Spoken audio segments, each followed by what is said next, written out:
Restons debout un instant, pendant que nous lui parlons, alors que nous courbons la tête.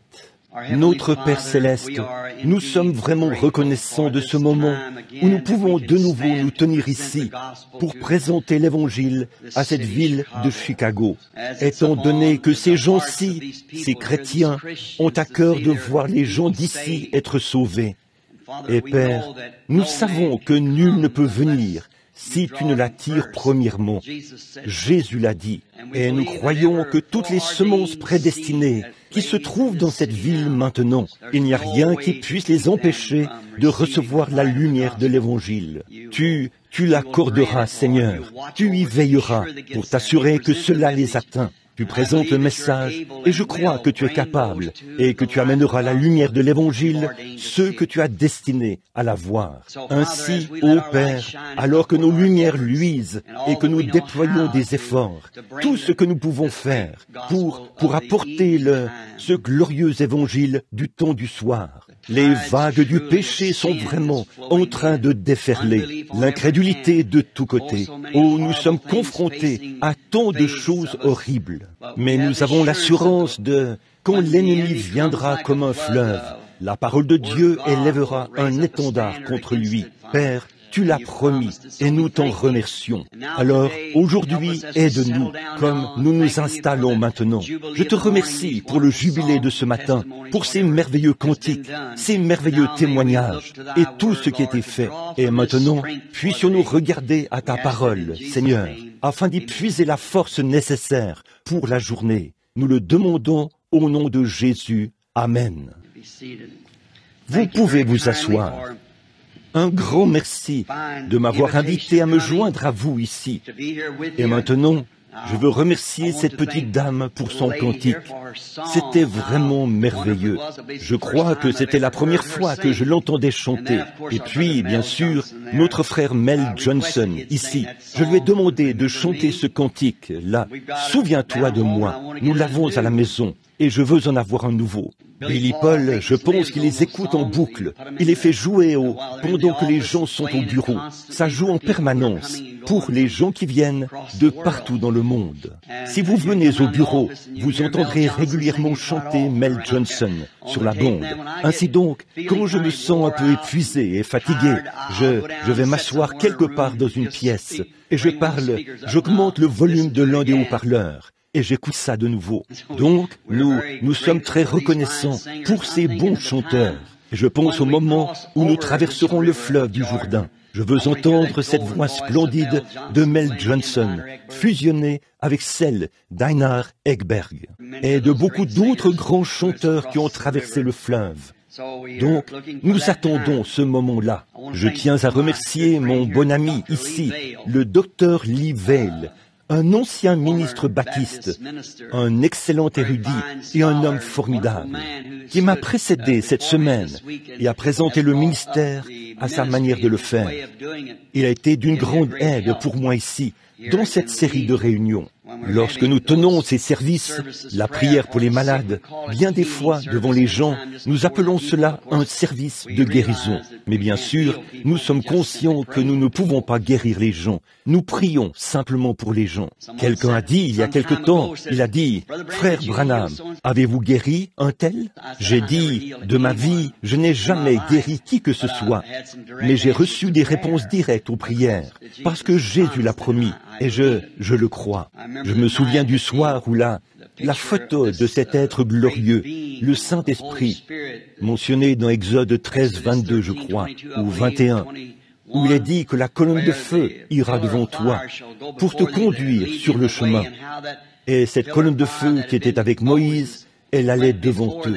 Ensuite, lorsqu'elle était manifestée là, dans une personne appelée Jésus, qui était le Fils de Dieu, et là, il a dit qu'il venait de Dieu et qu'il retournait à Dieu. Et après son retour, après l'ascension, comme c'était glorieux pour Saint Paul, qui avait été jeté par terre, avant qu'il soit Saint Paul. Or, lui, qui était juif, n'aurait absolument pas appelé cela Seigneur. Seigneur, que veux-tu que je fasse? Voyez, mais il savait que ça, c'était la même colonne de feu qui avait accompagné son peuple ou conduit son peuple. C'est pour cette raison qu'il a appelé cela Seigneur, que veux-tu que je fasse? qui es-tu? Et il a dit, je suis Jésus. Et maintenant, en ces dernières heures, de voir cela revenir parmi nous, et ce soir-là, à Houston, quand la photo de cela était officiellement prise pour la première fois, au Texas, un frère, un ministre baptiste, débattait avec le docteur Bosworth. Il se peut bien que beaucoup d'entre vous ici aient été là, au sujet de la guérison divine. Et il disait que j'étais un guérisseur divin. Dr Best a dit cela. Et j'ai dit, si prêcher l'évangile du salut et croire que Jésus guérit les malades parce que la parole le dit, si cela faisait de moi un guérisseur divin, cela ferait d'un homme qui croit au salut un sauveur divin, parce qu'il s'agit de la même parole. Voyez-vous, il est Jéhovah Jireh et Jéhovah Rapha. Tous ces noms composés en rapport avec la rédemption étaient représentés en Jésus-Christ. Et c'est en lui qu'ils ont été mis en évidence et qu'ils ont magnifié ce que Dieu était. C'est en lui qu'étaient les grands attributs de Dieu, avant même qu'il soit Dieu, avant qu'il y ait. Dieu est un objet d'adoration. Avant même qu'il le devienne, il était quand même Dieu. Il est éternel. Et ces attributs-là étaient en lui.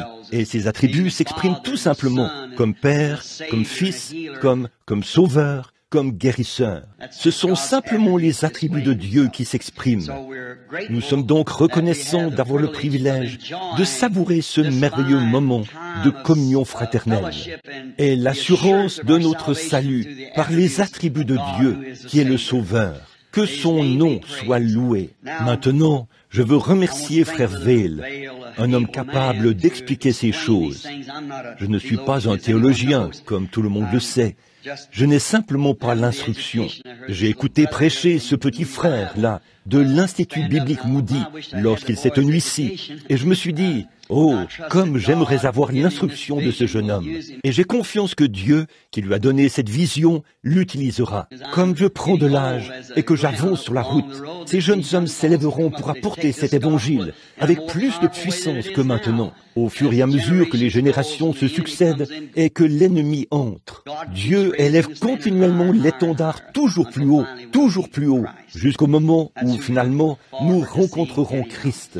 De toute façon, c'est lui que nous attendons impatiemment. Maintenant, souvenez-vous de cette semaine et aussi de la fin des services. Tout le monde est invité, et même toutes les dénominations. Eh bien, je vais dire ceci, alors que j'en ai l'occasion. N'allez jamais penser que je suis contre ces gens. J'aime ces gens. C'est le système de la dénomination qui brise la communion fraternelle. J'irai prochainement en Afrique du Sud pour répondre à l'invitation qui m'a été adressée depuis la dernière fois que j'y suis allé, parce que nous avons quelques chapitres des hommes d'affaires du plein évangile. Et je ne fais partie d'aucune organisation, si ce n'est ces hommes d'affaires du plein évangile. Et en fait, ce n'est pas une organisation. Et quand ils le deviendront, alors, bien sûr, je devrai les quitter, parce que ce sera une organisation. Un organisme, c'est très bien, mais pas une organisation. Alors les groupes en Afrique, à l'Est, par exemple, ce sont des anglophones et des assemblées pentecôtistes de Dieu. À l'Ouest, ce sont ceux qui parlent l'Afrikaans, c'est-à-dire les Boers. Ils descendent des Boers, des Hollandais, et ils ont ce qu'ils appellent les missions AFM de l'Afrique, les missions apostoliques de l'Afrique. Et on y retrouve deux sections. Deux divisions. Le baptême qu'on y pratique, c'est le baptême train. Chez Lundel, on baptise, je pense, 3 fois vers l'avant. Une fois pour le Père, une fois pour le Fils et une fois pour le Saint-Esprit, ce qui fait de lui 3 dieux au lieu d'un Dieu unique. Chez l'autre, on baptise 3 fois vers l'arrière, au nom du Père, et un au nom du Fils et au nom du Saint-Esprit. On baptise à 3 reprises, une fois pour le Père, une fois pour le Fils, et une fois pour le Saint-Esprit. Chez Lundel, on dit, eh bien, nous sommes baptisés pour sa mort. Lorsqu'il est mort, il est tombé en avant. Chez l'autre, on dit, a-t-on jamais enterré un homme face qu'on terre? Il est sur le dos quand on l'enterre. Il y a donc ce genre de choses. Et chacun de ces groupes m'écrit des lettres et les signe. Frère Branham, l'Afrique vous appelle. Venez tout de suite. Mais, s'il vous plaît, accepteriez-vous d'enseigner telle doctrine? Eh bien, je ne peux pas y aller sur de telles bases. Voyez, j'ai été ordonné comme ministre baptiste missionnaire. J'ai un grand respect pour mes frères baptistes et je les aime, mais en conformité au don qui est envoyé, non pas aux baptistes, non pas aux presbytériens, mais à l'Église. Je dois me tenir entre eux en étant indépendant, non pas indépendant d'eux, mais un frère avec eux. Je crois que c'est comme le troisième puits que Jacob a creusé.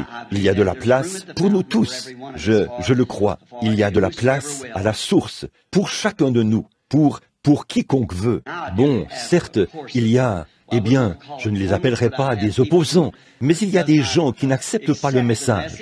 Et, eh bien, je ne pourrais pas leur tenir rigueur. Jésus a connu la même chose en son jour, et c'est pareil pour tout le monde. Chaque fois, un message qui est venu de Dieu, le monde ne l'a jamais reçu. Mais ça ne crée pas la moindre trace d'amertume envers ces personnes, ou ces gens, ou cette organisation. Ça ne change rien. J'en suis si reconnaissant. C'est l'une des preuves qui me fait savoir que je suis passé de la mort à la vie. Peu importe ce que font les frères, je les aime quand même. Voyez-vous, dans mon cœur, je les aime.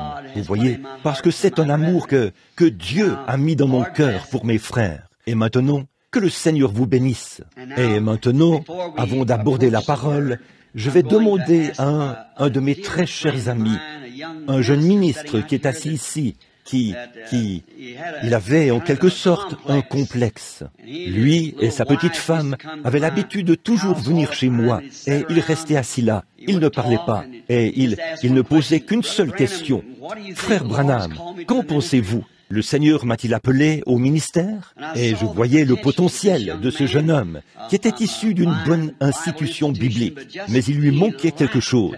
Comme Moïse, qui avait toute cette formation, ce qui manquait à Moïse, le buisson ardent l'avait. C'est ce qui manquait à frère Rudel, ce qu'avait le buisson ardent. Et un jour, cela s'est enflammé. Et le frère a une église là-bas, juste à la sortie de la ville de Jeffersonville, je crois. Une vraie œuvre continue pour le Seigneur. Une de nos églises sœurs, issue du tabernacle. J'aimerais demander à frère Don Rudel, que je vois assis ici derrière, de bien vouloir se lever pour offrir une prière, afin que le Saint-Esprit utilise la parole ce matin, comme il lui plairait de l'utiliser. Frère Don, si tu le veux bien, alors que nous courbons la tête.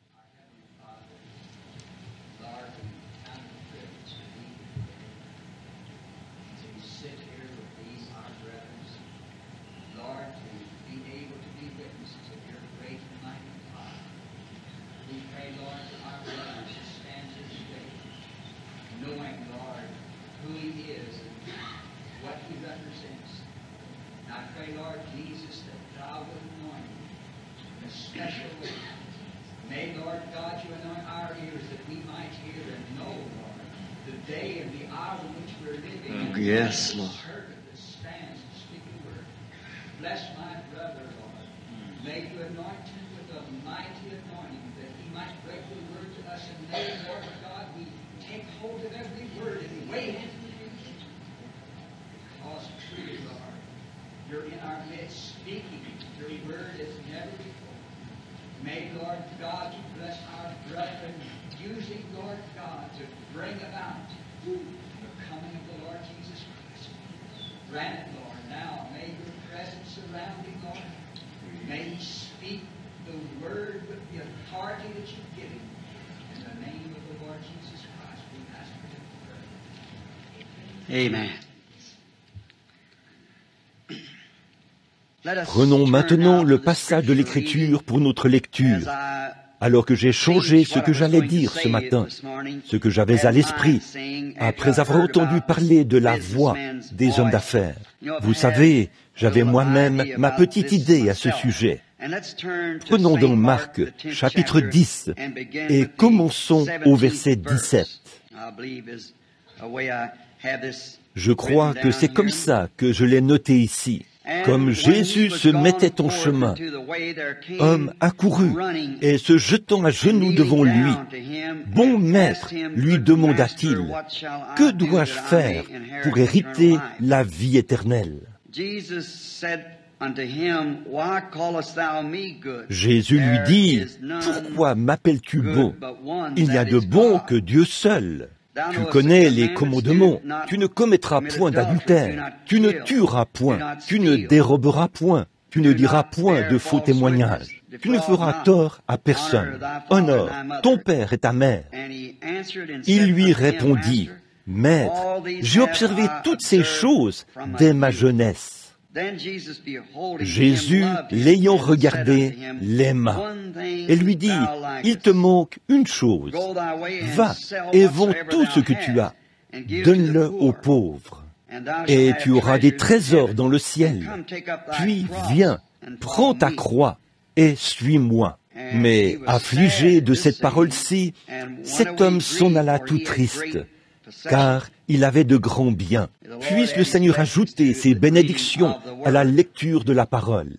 J'ai une espèce de petit dicton que je, en fréquentant les hommes d'affaires du plein évangile, comme nous, les ministres, le savons, il y en a qui me disent, « Dites, vous êtes un prédicateur. Pourquoi vous côtoyez ces hommes d'affaires ?» Je répondais, « Je suis un homme d'affaires. » Il disait, « Dans quel domaine travaillez-vous » Et je répondais, « Dans l'assurance de la vie éternelle. » Vous voyez, pas les assurances, là, l'assurance. Assurance bénie. Jésus est mien. Oh, quel avant-goût de la gloire divine. Héritier du salut, acquis par Dieu, né de son esprit, lavé dans son sang. Et ce que j'aimerais faire, vu que je m'adresse ici aux hommes d'affaires, et les hommes d'affaires aiment utiliser le jargon des affaires. Je veux dire aux hommes d'affaires et aussi aux femmes d'affaires qui sont assis ici. Je veux d'abord prendre ce sujet que je vais intituler « Des investissements ». Eh bien, la plupart des gens d'affaires s'intéressent à de bons investissements judicieux. Si vous êtes un homme d'affaires, alors cela vous intéresse. Et un homme d'affaires est toujours à la recherche d'un bon investissement judicieux. Vous savez, c'est bien que nous le soyons. Et je vais vous parler ce matin du meilleur investissement que je connaisse. Et je veux que vous m'écoutiez attentivement sur ce sujet. Des investissements. Bon, ce n'est pas du tout une bonne stratégie pour un homme d'affaires de prendre des risques. Après tout, prendre des risques, c'est parier. Et parier, c'est mal. Nous ne devons pas parier sur quoi que ce soit, parce que ce n'est pas bien. Des choses du genre, devenir riche du jour au lendemain. Vous savez, un courtier ou quelque chose qui n'est même pas très bien établi, mais qui peut vous présenter quelque chose qui a l'air tellement bien que vous dites « Oh là là !» et vous vous lancez là-dedans précipitamment. Et une fois que vous le faites, très vite, vous vous retrouvez fauché. Mais si un homme a un bon sens des affaires, il cherche d'abord à trouver une entreprise qui est bien établie, une entreprise fiable. Aussi, pour un homme d'affaires, garder son argent dans sa poche n'est pas une bonne chose. Si vous gardez votre argent dans votre poche, cela ne vous rapportera rien, mais vous devez l'investir quelque part, le placer, et alors, faites attention à ce que vous en faites.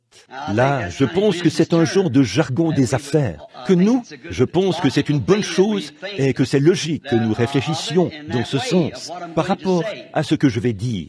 Maintenant, nous voyons que nous en voyons tant dans le monde aujourd'hui qui sont des raccourcis, des choses du genre devenir riche du jour au lendemain. Et ces choses surgissent ici et là. J'avais un ami qui a perdu toutes ses économies à cause de ce genre de choses. Quelqu'un lui a dit, investis ton argent ici. Ça, c'est parfait. Ça, c'est la bonne chose. Et cet homme a regardé le tableau qui lui avait été présenté et a investi les économies de toute une vie et a tout perdu du jour au lendemain, en l'espace de quelques jours. L'entreprise a fermé ses portes. Et voilà ce qui est arrivé. Eh bien, c'est vraiment insensé pour un homme de faire une chose pareille. Quelqu'un de vraiment réfléchi n'investira pas dans de telles conditions. Vous voyez, tout d'abord, vous devriez vous renseigner au sujet de l'entreprise avec laquelle vous allez traiter. Et si cette entreprise n'a pas une bonne réputation, peu importe combien leur offre semble alléchante, vous ne l'accepterez pas. Si vous êtes un homme d'affaires avisé, vous ne prendrez pas un tel risque. Investir les revenus de toute votre vie là-dedans. Et pour faire un genre de parallèle, il y a beaucoup de ces choses religieuses qui sont apparues ces derniers temps, du genre faire un changement du jour au lendemain. Un soir, vous êtes chanteur dans un bar, et le lendemain, vous prêchez l'Évangile. Je ne suis pas d'accord avec ce genre de choses. Non, je pense qu'une personne doit d'abord faire ses preuves. Je pense que c'est là que beaucoup d'entre nous, les dénominations pentecôtistes, avons un peu levé les barrières.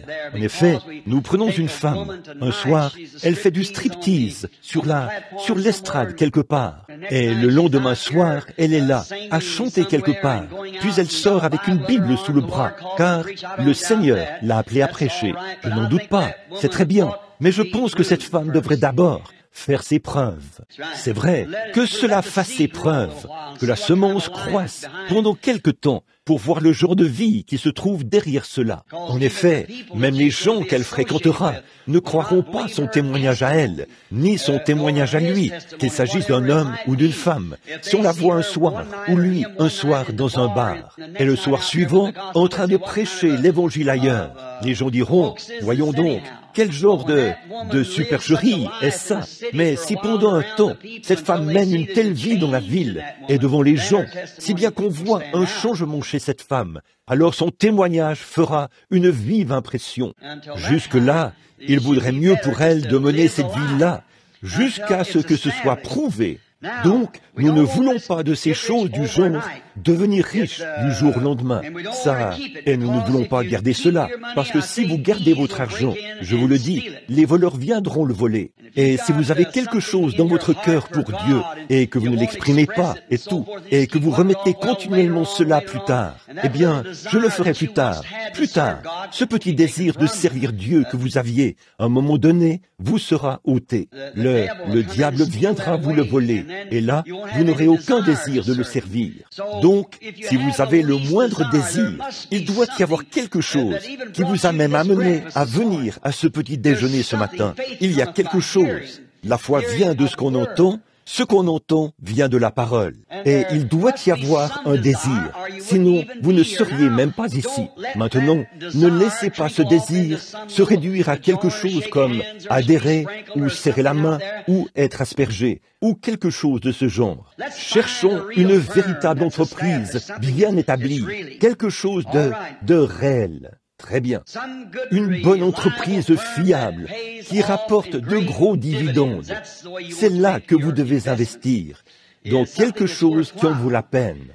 Et je crois que la raison pour laquelle j'ai pensé à ceci ce matin, pour ce groupe, c'est ce jeune chef riche.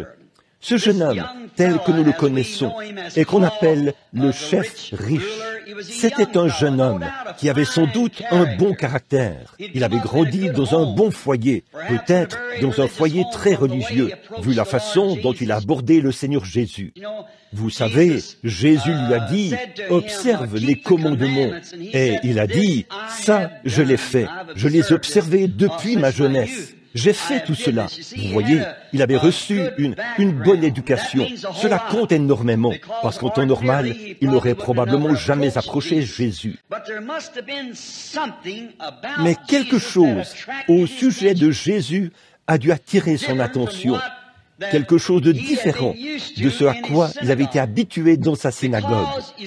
Car, voyez-vous, Jésus était différent. Et comme vient de le témoigner ce jeune homme, qui vient de l'Institut biblique Moody, ici, c'est un endroit formidable. Il n'y a aucun doute là-dessus. Mais voyez-vous, un jour, il a vu quelque chose de différent. Voyez, et l'occasion lui a été offerte. Ce jeune homme s'est vu offrir une occasion d'investir. Un homme d'affaires, un chef de son État. Bien sûr, il avait de grands biens. Et Jésus savait que ce jeune homme avait un grand potentiel, puisque la Bible dit, l'ayant regardé, il l'aima. Il devait être quelqu'un de bienveillant, doté d'un bon caractère, très digne dans son approche. Il ne l'a pas du tout abordé avec légèreté, comme le feraient ces petits riquiers d'aujourd'hui. « Hé, toi, viens ici, prêcheur !» Là n'était pas son approche. Il s'est avancé et a dit, « Bon maître, voyez, maître ou docteur, que dois-je faire pour avoir la vie éternelle ?» Là, voyez-vous, il avait trouvé en Jésus, quoiqu'il observât les commandements et qu'il soit fidèle à sa synagogue et à la cause, il avait néanmoins trouvé en Jésus quelque chose qui produisait la vie. Or, la loi n'a absolument pas de vie en elle. La loi, la loi n'est qu'un agent de police qui vous montre vos péchés, mais elle ne contient pas de grâce pour pardonner votre péché. Tout ce qu'elle fait, c'est vous montrer et vous déclarer que vous êtes un pécheur. Et cette chose a été tellement déformée que cela a été introduit dans le christianisme. C'est juste une forme, juste pour dire que nous devrions avoir et faire une déclaration de credo ou de loi, de règlement du christianisme. Et fort de nos intellectuels, nous nous sommes montrés très habiles à présenter cela au monde. Mais voyez-vous, nous ne les voyons pas accepter cela comme ils le devraient, parce qu'il n'y a pas de vie là-dedans. Vous voyez, nous devons trouver quelque chose qui, chacun regarde de l'autre côté du rideau, de quelque part au-delà de cela, d'où il vient, et il sait qu'il devrait y retourner un jour. Tout le monde veut voir cela, veut savoir ce qu'il y a au-delà de cela. Voici une très belle illustration. Jésus a dit, lorsque l'esprit impur est sorti d'un homme. Avez-vous remarqué qu'il n'a jamais dit quand il est chassé d'un homme? Mais quand il sort par sa propre volonté, lorsque l'esprit impur est sorti d'un homme et qu'il revient vers cet homme et constate que la maison dans laquelle il habitait a été balayée et ornée, alors il va chercher 7 autres esprits méchants, des démons, des esprits impurs, et l'autre dans cet homme. Et la dernière condition de cet homme est 7 fois pire que la première. Avez-vous remarqué que le diable est sorti par sa propre volonté et qu'il est revenu par sa propre volonté? Or, si cette maison avait déjà été occupée à son retour, il n'aurait pas pu entrer. Mais voyez-vous, il l'a juste trouvé balayé et orné. C'est une très belle illustration d'un moraliste, comme nous pourrions penser aujourd'hui d'un homme qui est qui se dit qu'il ira au ciel juste parce qu'il a arrêté de jouer à des jeux d'argent, ou peut-être parce qu'il a arrêté de sortir avec une femme qui n'était pas sa femme, ou parce qu'il a arrêté de boire le jour de l'an, qu'il a tourné la page et a adhéré à l'église. Vous voyez, il n'est pas vraiment converti. Ce n'est qu'un moraliste. Et le diable utilise les moralistes juste pour qu'ils sortent et qu'ils fassent une représentation insensée, alors qu'en réalité, la vraie puissance du Christ vivant n'y est pas. Vous voyez, le monde veut voir Christ. Jésus a dit, « Je suis le cep, vous êtes les sarments. » Et le sarment rend témoignage du cep, parce qu'il puise son énergie et sa vie dans le cep. Eh bien, le premier sarment qui est sorti de ce cep, là, on a écrit un livre des actes à la suite de ce sarment. Nous voyons comment le Saint-Esprit a agi dans cette première église, l'église de la Pentecôte. Et alors là, nous croyons que si jamais ce cep originel produit un autre sarment, on écrira un autre livre des actes à la suite de cela, parce que c'est la même vie qui est dans le cep. Si le premier sarment a produit une grappe de raisin, et que là-dehors, on voit un sarment sur lequel poussent des pastèques, ou des citrouilles, ou des concombres. On sait que ça, ce n'est pas la vie qui se trouve dans le cep.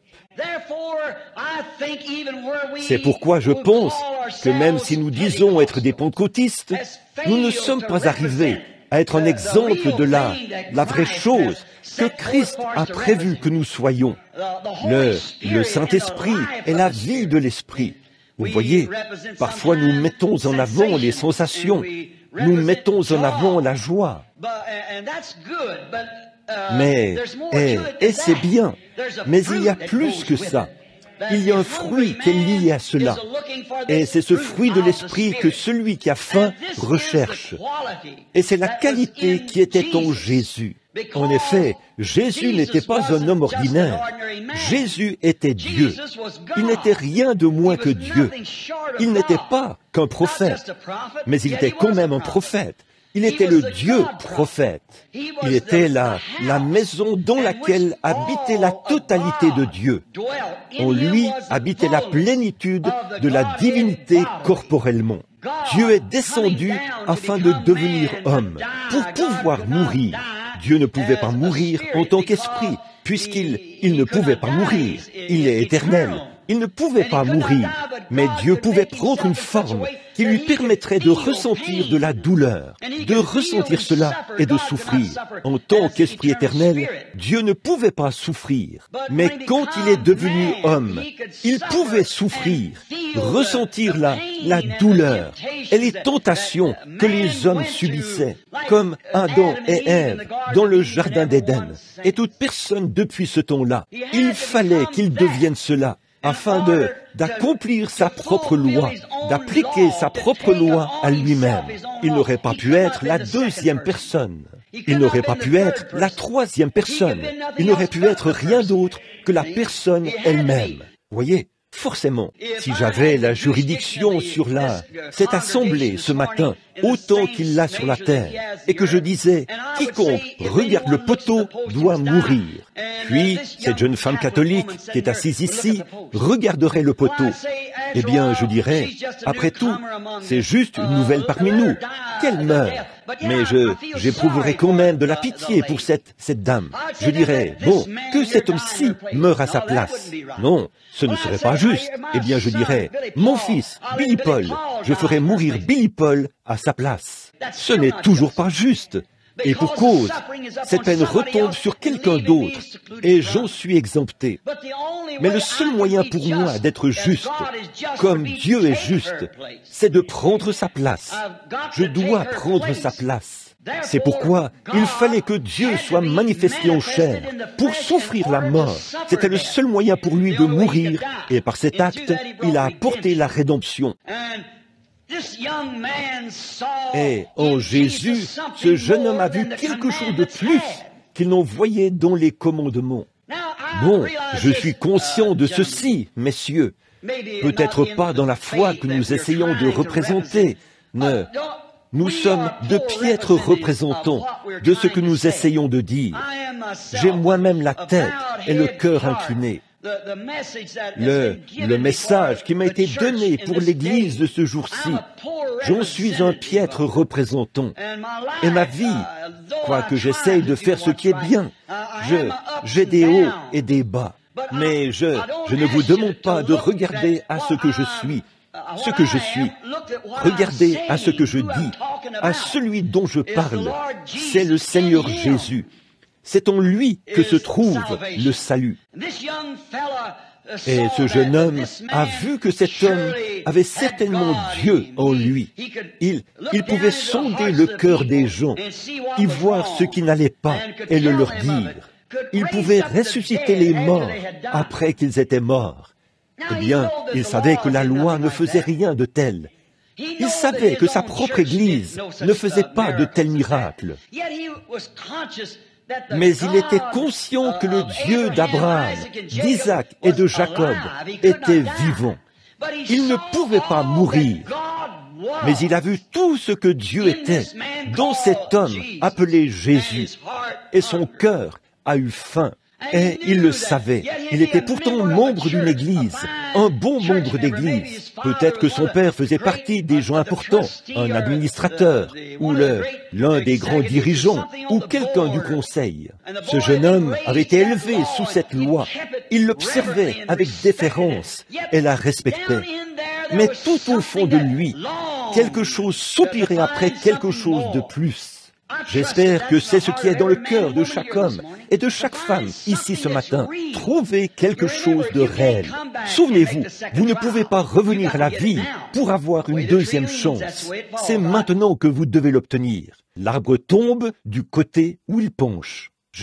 Il n'existe aucun passage de l'Écriture qui parle de repentance dans l'au-delà. Maintenant, c'est le moment pour vous. Peu importe combien l'idée de l'existence d'un purgatoire quelque part est de plus en plus populaire de nos jours. Cela n'existe pas. Il n'y a rien de tel dans la Bible. Cela a été écrit dans l'un des livres des Maccabées ou quelque chose de ce genre. Mais ce livre n'a pas été ajouté à la Bible.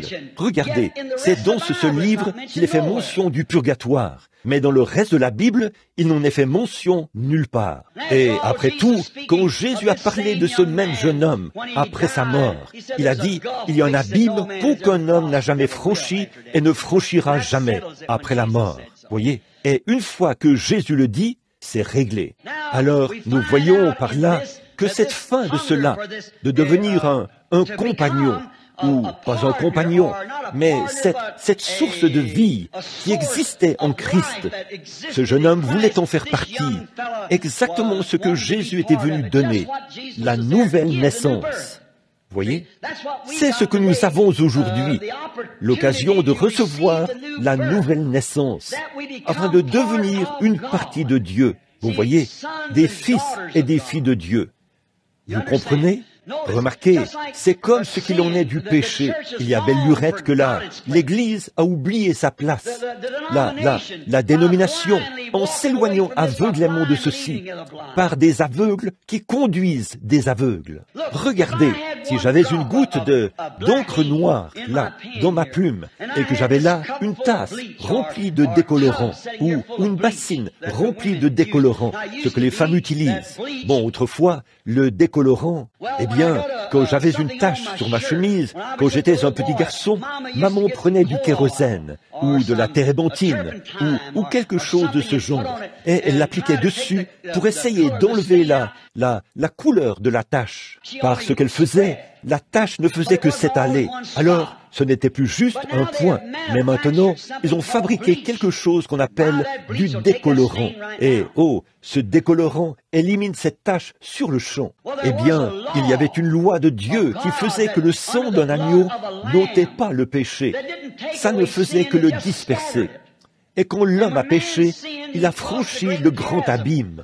Quand il a péché, il s'est éloigné, il s'est séparé de Dieu, sans aucun moyen de revenir. Mais Dieu, dans sa grande miséricorde, a accepté un substitut à sa place. Et l'utilisation de ce substitut a duré des milliers d'années. Mais ça n'ôtait pas le péché. Ça ne faisait que couvrir le péché. Mais quand ce n'était pas fabriqué, mais Dieu, par sa puissance créatrice, a créé une cellule de sang dans le sein de la Vierge, sans aucun désir sexuel, qui non seulement couvre le péché, mais il élimine le péché. Il l'emporte tellement loin que ça quitte la pensée de Dieu à jamais. Cela ne bâtit pas un pont au-dessus de l'abîme, mais ça déplace l'abîme. Que laissez tomber cette petite goutte d'encre dans cette bouteille de décolorant, ou quoi que cela soit, vous ne retrouverez plus jamais cette couleur. D'où provient la couleur? Bon, voici ce que nous constatons au sujet de la fabrication des couleurs. Je ne m'y connais pas, je ne suis pas un chimiste, mais je le dis, s'il y avait un chimiste assis ici, il se dirait que je suis dérangé mentalement, ou que je ne sais pas de quoi je parle, si j'emploie ces termes. Mais juste pour que vous compreniez ce que je veux dire. Bon, disons que la couleur, nous dirions qu'au départ, elle vient que c'est une sorte d'acide. Eh bien, dans ce cas, d'où provient l'acide? Retournons en arrière et disons, eh bien, c'était un certain type d'acide qui était mélangé à un autre type d'acide pour produire une couleur. En fait, il n'y a qu'une seule couleur originelle, le blanc. Ça, nous le savons tous. Les autres couleurs n'en sont que des perversions. Aucune autre couleur que le blanc. C'est la seule vraie couleur qui existe. Bon, maintenant, nous voyons que ces composants chimiques, nous allons suivre cela à partir du début, juste un instant. Et là, nous découvrons qu'il est peut-être dit qu'il s'agit maintenant d'atomes. Eh bien, nous dirions que l'atome B1 multiplié par l'atome BC fois 4, ça produit du noir. Si ça avait été l'atome B8, ça aurait donné du rose.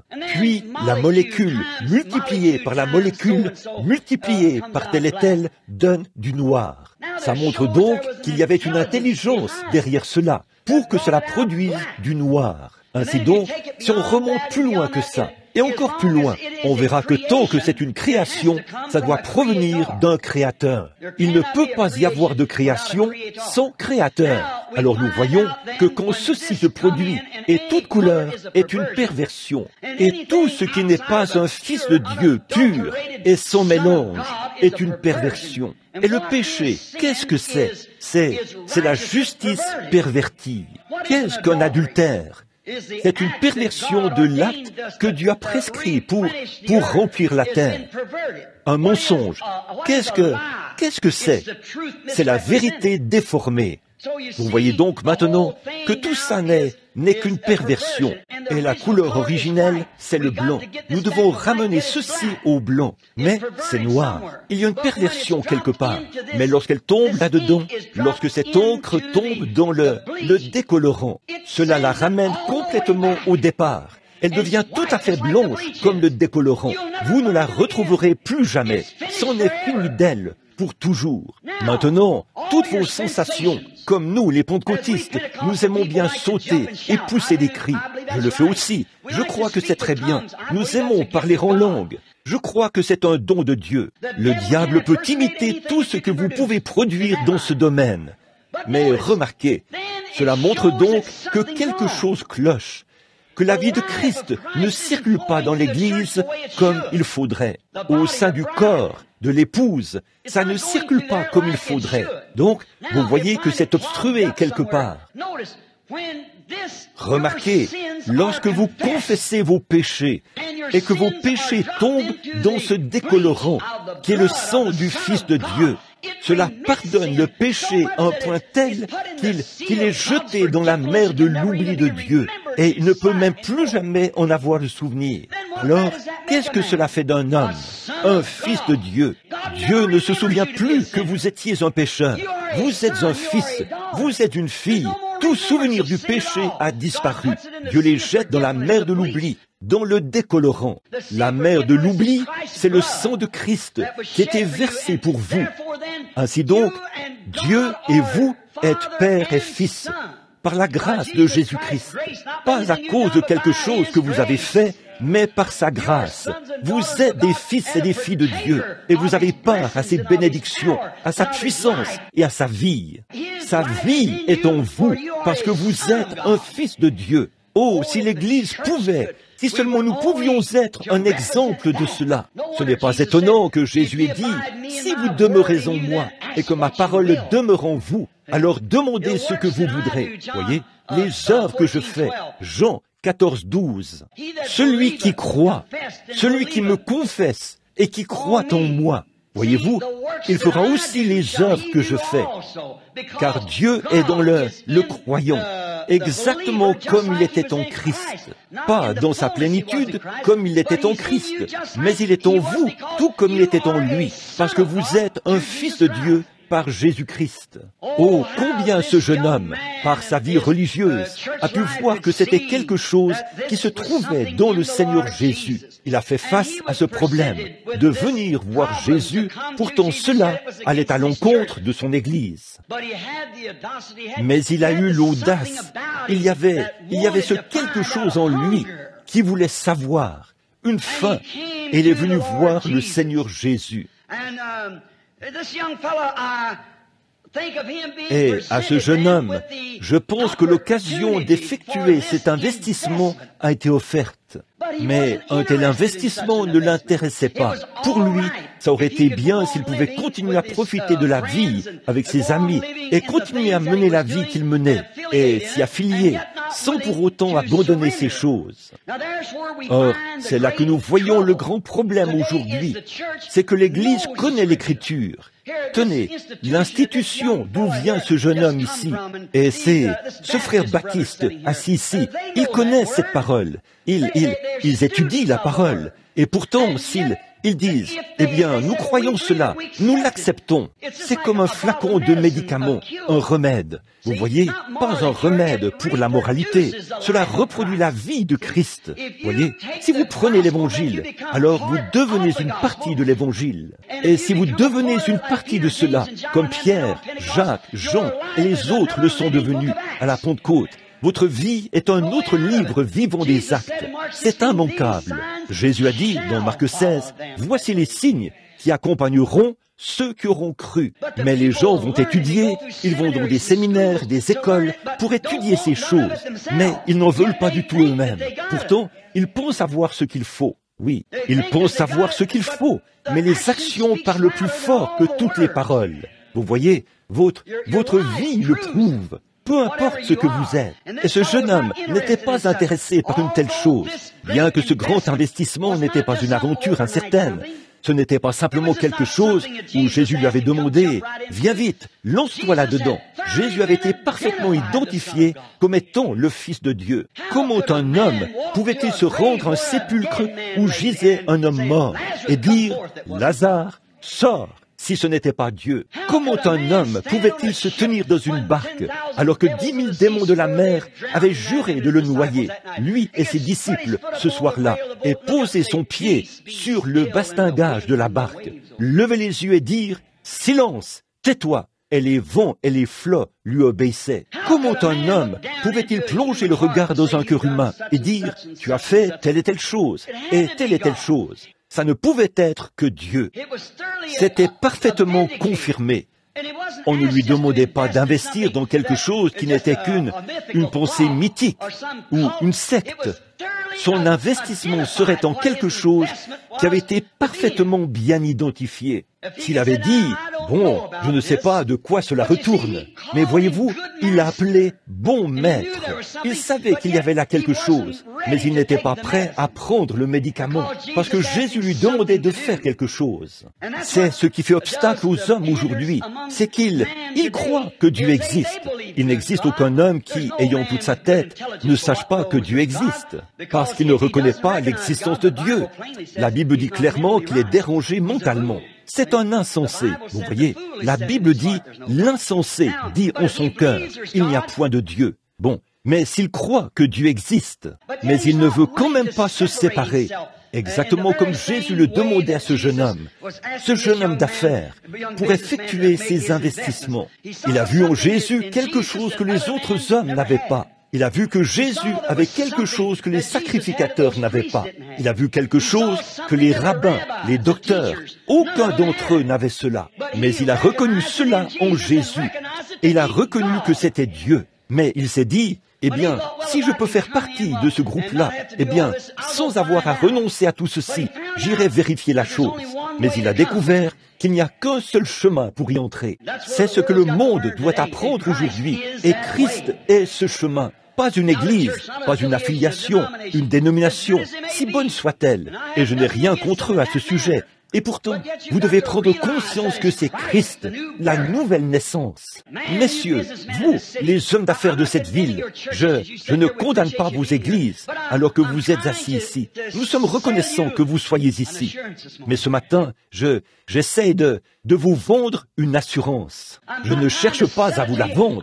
Je suis un représentant de cette entreprise.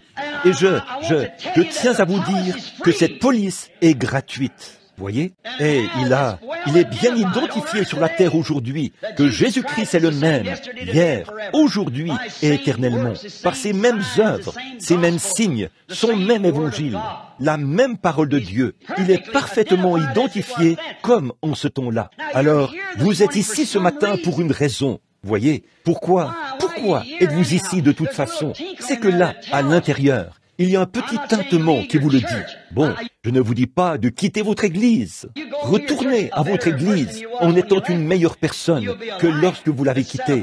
Et vous serez une lumière placée sur une montagne, une lampe allumée qui n'est pas recouverte par une corbeille. Vous aurez la vie éternelle. Maintenant, nous voyons que cela place l'homme exactement là où se trouvent les gens aujourd'hui. La Bible dit ici, j'ai noté ici un passage de l'Écriture auquel j'aimerais me référer. Jésus a dit dans Apocalypse, chapitre 3, que l'église de Laodicée, c'est le dernier âge de l'église. Et nous croyons tous que nous vivons au temps de la fin et que cet âge-ci est le dernier âge de l'église. Maintenant, comparez cet âge de l'église à ce jeune chef riche. Comparez les deux.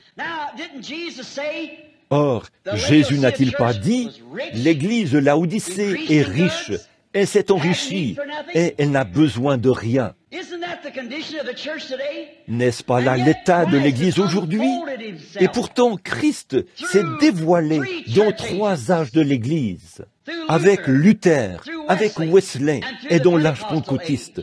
Il s'est dévoilé dans sa parole, la justification, la sanctification et le baptême du Saint-Esprit, la restauration des dons. Et maintenant, sa propre identité personnelle qui se trouve au milieu des gens. Vous voyez, essayons. Et vous, les jeunes chefs riches, les hommes d'affaires de Chicago ce matin, voyez, Laodicée, nous constatons que dans tous les autres âges de l'Église, Jésus était encore dans l'Église, mais dans l'âge de Laodicée, il était à l'extérieur, en train de frapper, cherchant à entrer. Et ceci est l'âge où la manifestation de Christ devient si parfaitement à l'image de Christ dans son Église que les églises, comme le frère l'a dit tout à l'heure, ferment leurs portes. Et pourtant, il est là, à frapper avec amour. Si quelqu'un a faim ou soif, saisissez-vous. Vous vous attendez à ce que les portes soient fermées. C'est l'âge de Laodicée. La Bible a dit qu'il en serait ainsi. Et maintenant, si votre dénomination a fermé la porte à un tel message et à un tel messager, pas moi, je suis votre frère, votre compagnon de service. Mais le messager, c'est le Saint-Esprit qui s'exprime à travers des êtres humains. L'Église que Christ a sanctifiée précisément dans ce but. Et maintenant, l'occasion d'investir dans cette vie éternelle vous est offerte. Vos affaires sont peut-être légitimes et importantes, mais il n'y a pas d'affaire plus importante que le salut de votre propre vie. Voyez, l'occasion vous est offerte. Bon, il se peut que votre Église le mette à la porte, mais en tant que groupe.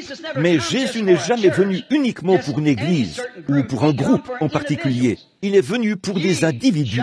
Vous recevrez le Saint-Esprit, l'individu. C'est pour cela qu'il est venu. Alors, nous voyons maintenant que la même occasion d'investir est maintenant offerte à l'âge de l'Église de Laodicée, en la même personne que le jeune chef riche a rejeté de façon catégorique. De même, l'âge de l'Église de Laodicée rejette cela de façon catégorique. Il le met dehors. Ils aiment. Qu'est-ce que ce jeune chef a dit? Qu'est-ce qu'il a dit? Il est reparti tout triste parce qu'il avait de grands biens. C'était une excellente occasion, mais il était si riche qu'il avait le sentiment que cela gâcherait sa richesse. Je me demande si la popularité d'un homme chez les Kivani ou au club, ou peut-être sa popularité dans l'Église, même en tant que pasteur, serait si importante dans cette dénomination qu'il tournerait le dos à cette même occasion et qu'il rejetterait cela froidement, parce que ça gâcherait son héritage dans l'Église. Je me demande si votre fonction dans l'Église, dans l'organisation, est si importante à vos yeux ce matin, que vous vous détourneriez de cela. Certains d'entre vous, les hommes, qui font partie d'une Église et qui sont assis ici ce matin en tant qu'hommes d'affaires. Pensez-y, cela a été offert au jeune chef riche et il l'a rejeté. Et Christ est retourné et a dit que l'âge de l'Église fera la même chose dans les derniers jours. Alors, c'est ici, à Chicago, maintenant, que vous avez devant vous une décision à prendre. Le temps presse, vous devez le faire immédiatement. Décidez-vous pour Christ afin de naître de son esprit. Bon, là, nous voyons que cet homme riche a fait ce choix parce qu'il aimait le monde. Il aimait davantage sa communion avec son organisation qu'il n'aimait sa communion avec le Seigneur Jésus. Beaucoup d'entre eux disent ce matin, eh bien, on me prendrait pour l'un d'entre vous, les pentecôtistes. On me prendrait pour un exalté si je faisais une chose pareille. Bon, où est votre trésor, de toute façon? Est-ce dans votre église? Est-ce dans votre entreprise? Ou est-ce au ciel? Car là où est votre trésor, là aussi sera votre cœur. Alors, pourquoi ne pas investir dans la vie ce matin? Votre entreprise sera réduite en cendres un de ces jours. Je ne sais pas, ce frère qui a prophétisé, ou plutôt les frères, au sujet du raz de marée, c'est peut-être vrai, mais je dis une chose, ce que je sais, c'est que la Bible dit que cette terre sera brûlée. Et Chicago n'a encore jamais connu un incendie comme celui qui se produira un de ces jours. Et Dieu, qui est un Dieu juste, ne peut pas laisser Chicago échapper à la colère de Dieu. Comme un ami l'a dit une fois, c'est Jack Moore qui a dit, si Dieu laisse cette génération s'en tirer, alors qu'elle a rejeté l'Évangile, et qu'elle fait les choses qu'elle fait, et qu'elle vit dans le genre de péché dans lequel elle vit, dans l'immoralité et tout, eh bien, il serait dans l'obligation de ressusciter Sodome et Gomorrhe et de s'excuser de les avoir brûlés. Donc, ils ont rejeté, ils ont évité cela et ils ont regardé Christ bien en face. Le mouvement de Christ, il n'a jamais été une chose internationale de grande envergure. Cet empreint d'humilité, eh bien, il était dans le monde au jour de son ministère. Et peut-être qu'un tiers des Juifs de la Palestine n'ont jamais rien su à son sujet jusqu'à son départ. Voyez, et ils ne le savent pas jusqu'à ce qu'il soit trop tard. Mais ce matin, disons-nous qu'aujourd'hui est un jour spécial où, en tant qu'homme d'affaires, nous avons l'occasion d'investir en Jésus-Christ, d'abandonner, d'être prêts, de simplement quitter tout ce qui est cher à ce monde, afin que nous puissions trouver les trésors du ciel. Comme lui a dit Jésus, puis viens, suis-moi, prends ta croix, non pas prendre votre popularité, de sorte que tout le monde dise, certainement, docteur, entrez, c'est si merveilleux de vous avoir ici. Oh, le diacre, vous êtes bien.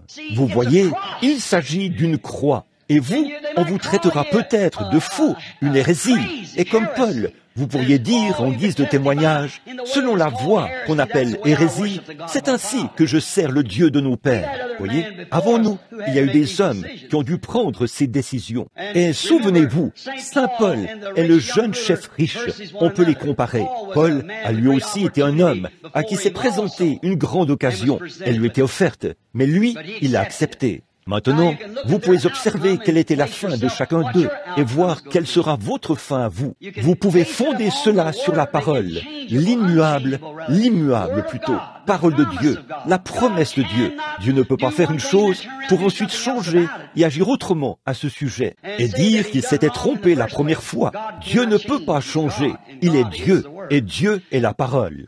Bon, cette parole était bien identifiée comme étant le Fils de Dieu. Il a vu en Jésus quelque chose que les autres hommes n'avaient pas. Mais le prix était trop élevé. Et ce prix est trop élevé aujourd'hui pour l'Église de Laodicée. Mais souvenez-vous, ils sont sortis de la synagogue parce que ils l'ont expulsé de la synagogue parce qu'il n'avait pas de place pour lui dans la synagogue.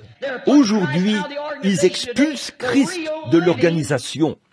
Lui qui est la vraie manifestation vivante, la parole de Dieu parfaitement identifiée et confirmée, sur laquelle nul ne peut l'emporter. Ce qui prouve que Christ est ressuscité des morts et que sa vie vit dans son peuple, faisant la même chose qu'il faisait. Il faut que cela soit qualifié de démon, de divination et tout le reste. Mais souvenez-vous, la parole demeure la même. Un seul mot contre cela est impardonnable. Cette chose-là ne sera jamais pardonnée, dans ce siècle, ni dans le siècle à venir. Cet âge est le dernier âge de l'Église. Ça ne pouvait pas se produire dans les autres âges. Ça ne pouvait être que dans cet âge-ci. Chaque horloge, si seulement nous avions le temps, nous pourrions volontairement apporter cela ici et le prouver. La parole de Dieu est en train de s'accomplir en ce moment. Et la dernière parole que l'Église appelée à sortir, et Abraham est un type, et Sodome. Maintenant, souvenez-vous, il a parlé très clairement de Sodome. Voyez? Bon, il a dit ce qui arriva à Sodome du temps de Lot. Regardez ce Billy Graham contemporain, ces anges, ces messagers qui sont là-bas à Sodome, à appeler les gens à sortir, afin de voir s'ils peuvent trouver 40 justes. Et Dieu est même prêt à faire des concessions pour 10 personnes. Mais même ça, il n'arrive pas à trouver. Ce grand évangéliste, Billy Graham et Jack Schuller, qui est l'un de vous, les méthodistes, et Oral Roberts, qui est l'un de vous, les pentecôtistes, et qui œuvre là-bas, à Babylone, dans ces organisations qui collaborent. Mais souvenez-vous, Abraham ne représentait aucun de ces groupes-là. Il n'était pas une ville. Il attendait un royaume. Ah oui, et il avait un groupe avec lui, et l'un des trois était resté et avait opéré devant lui un signe qui montrait qui il était, alors qu'il avait le dos tourné à la tente. Il avait su ce que Sarah avait dit dans la tente, un discernement de l'esprit. Jésus a clairement dit, maintenant souvenez-vous que c'était aucun autre signe n'a été fait jusqu'à ce que Sodome soit brûlée. La dernière chose que l'Église verra, c'est Christ manifesté dans sa puissance, dans la plénitude, dans son Église, juste avant que le feu descende. Souvenez-vous, c'est au temps de Lot que le feu est descendu du ciel. Pas du temps de Noé. Là, l'eau est descendue. Mais Christ annonçait quel serait le genre de ministère du temps de Lot. Et maintenant, nous voyons le Saint-Esprit agir au sein de son Église de la même manière. Nous voyons que l'état de Laodicée est exactement comme ça l'était à cette époque-là. Maintenant, voyons ici pourquoi cet homme n'a pas voulu investir dans cette police d'assurance, dans le détenteur de cette police, parce que de l'autre côté, il y avait trop de choses auxquelles il ne voulait pas renoncer. Et c'est là le problème de l'Église aujourd'hui. Aucun homme doté de bon sens, qu'il soit pape, potentat ou quoi que ce soit d'autre, ne peut se tenir là et nier que Jésus-Christ a dit « Voici les signes qui accompagneront ceux qui auront cru. » Jusqu'où? Par tout le monde, à toute la création. Et il ne peut pas dire que Jésus n'a pas dit « Encore un peu de temps, et le monde, le cosmos, l'ordre du monde ne me verra plus. » L'ordre de l'Église, l'ordre dans le monde, du monde. Il pense. Et le royaume de Dieu n'est jamais du monde. Peu importe combien d'intellectuels vous pouvez faire venir là. Je ne condamne pas ces gens, mais j'essaie de vous montrer un tour que Satan a fait. Ils ne le peuvent pas, peu importe combien ils sont grands. Vous les pentecôtistes, vous les unitaires, vous voulez que tous les trinitaires se joignent à vous. Et vous les trinitaires, vous voulez que tous les unitaires, l'Église de Dieu, et ainsi de suite, se joignent à vos 30 et quelques organisations pour n'en faire qu'une seule. Vous, les méthodistes, les baptistes, et ainsi de suite, c'est pareil. Ce conseil écuménique qui se réunit là-bas cette semaine pour débattre de ces questions, ils cherchent à les unir pour ne former qu'un seul groupe. Et ils le feront. La Bible dit qu'ils le feront. Ils feront une image à la bête. Vous voyez d'où cela tire sa source? Une bête, c'est une puissance. Ce sera une puissance, mais ce sera la mauvaise puissance. Jésus a dit que son royaume n'était pas de ce monde. Si c'était son royaume, ses délégués combattraient. Mais il a dit, mon royaume est d'en haut. Voyez, le royaume de Dieu n'est pas une organisation qui peut produire quelque chose de grand. C'est la puissance de Dieu, le Saint-Esprit dans la vie humaine. Rapidement, là, je ne veux pas vous garder ici trop longtemps, et je vous ai retenu trop longtemps déjà. Mais est-ce que je peux prendre encore quelques minutes? Oui, nous allons nous dépêcher. Je pense que vous savez de quoi je parle. Je vais... Examinons quelques détenteurs de cette police d'assurance de la vie éternelle, qui ont investi dans la vie éternelle. Les détenteurs de cette police d'assurance, parole de Dieu. Souvenez-vous, ceci, c'est Dieu sous forme écrite. Mes paroles sont esprit, a dit Jésus. Elles sont vie. L'a-t-il dit? Il a aussi dit ceci dans Jean chapitre 1. La Bible nous dit, au commencement était la parole, et la parole était Dieu, et la parole a été faite chair, comme je viens de vous le dire, et elle a habité parmi nous. Il est encore le même hier, la parole qui était, la parole qui est, et la parole qui viendra. Il est toute chose dans la Bible.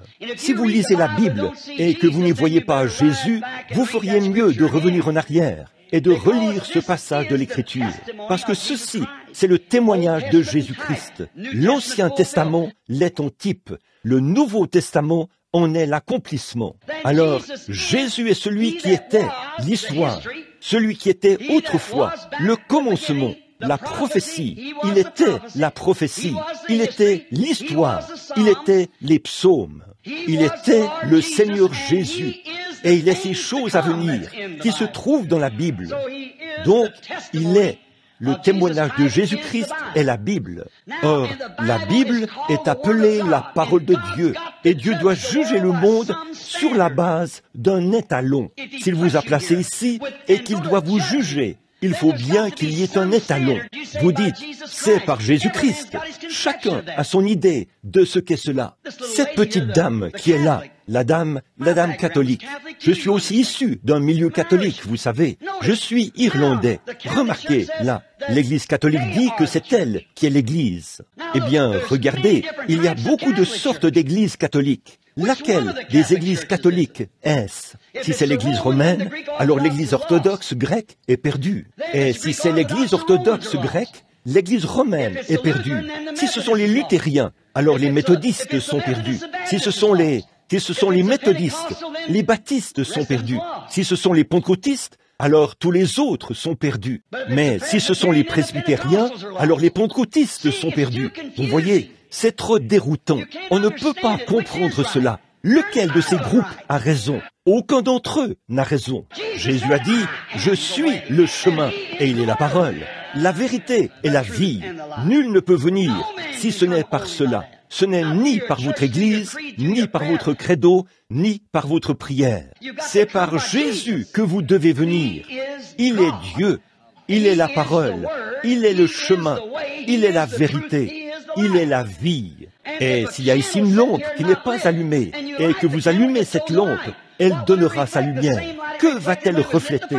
La même lumière qu'elle reflétait lorsqu'on l'avait allumée la première fois. Et quand l'Évangile est manifesté, le Seigneur est le même hier, aujourd'hui et éternellement. Le voyez-vous? Maintenant, examinons quelques-uns des détenteurs, là, et voyons ce qui est arrivé dans leur grand âge intellectuel. Juste pendant une dizaine ou une quinzaine de minutes, et nous allons terminer. Noé a investi dans une promesse de Dieu, la parole de Dieu. Et souvenez-vous, c'est dans la parole de Dieu que Noé avait investi. Toutefois, dès qu'un homme effectue un investissement, rappelez-vous que Satan viendra vous enlever cette police d'assurance, s'il le peut. Il est écrit que l'homme ne vivra pas de pain seulement. Ça, c'est la vie physique, mais de toute parole qui sort de la bouche de Dieu.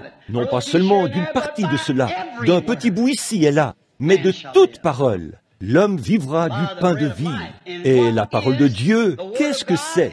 C'est la vie, l'esprit, la vie. Et lorsqu'elle est manifestée, celui qui croit en moi fera aussi les œuvres que je fais. Il en fera davantage, parce que je m'en vais au Père.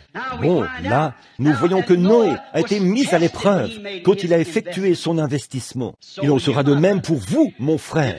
Si vous ne passez pas par des temps d'épreuve, alors vous n'avez pas encore effectué votre investissement. En effet, votre ennemi se tient là, le chien de son fusil abaissé, la corde de l'arc bien tendue, et il est prêt à décocher toutes les flèches empoisonnées qu'il peut lancer. Toutes les sectes et toutes les petites idées et tous les géants cérébraux comme Goliath. Il en verra ces choses et elles auront l'air tellement plus importantes que les frères que vous côtoyez. Vos petits frères du peuple, sans instruction, il en verra de grands géants cérébraux spirituels et de grandes écoles qui sont capables de vous dissuader de toutes ces choses par leurs explications.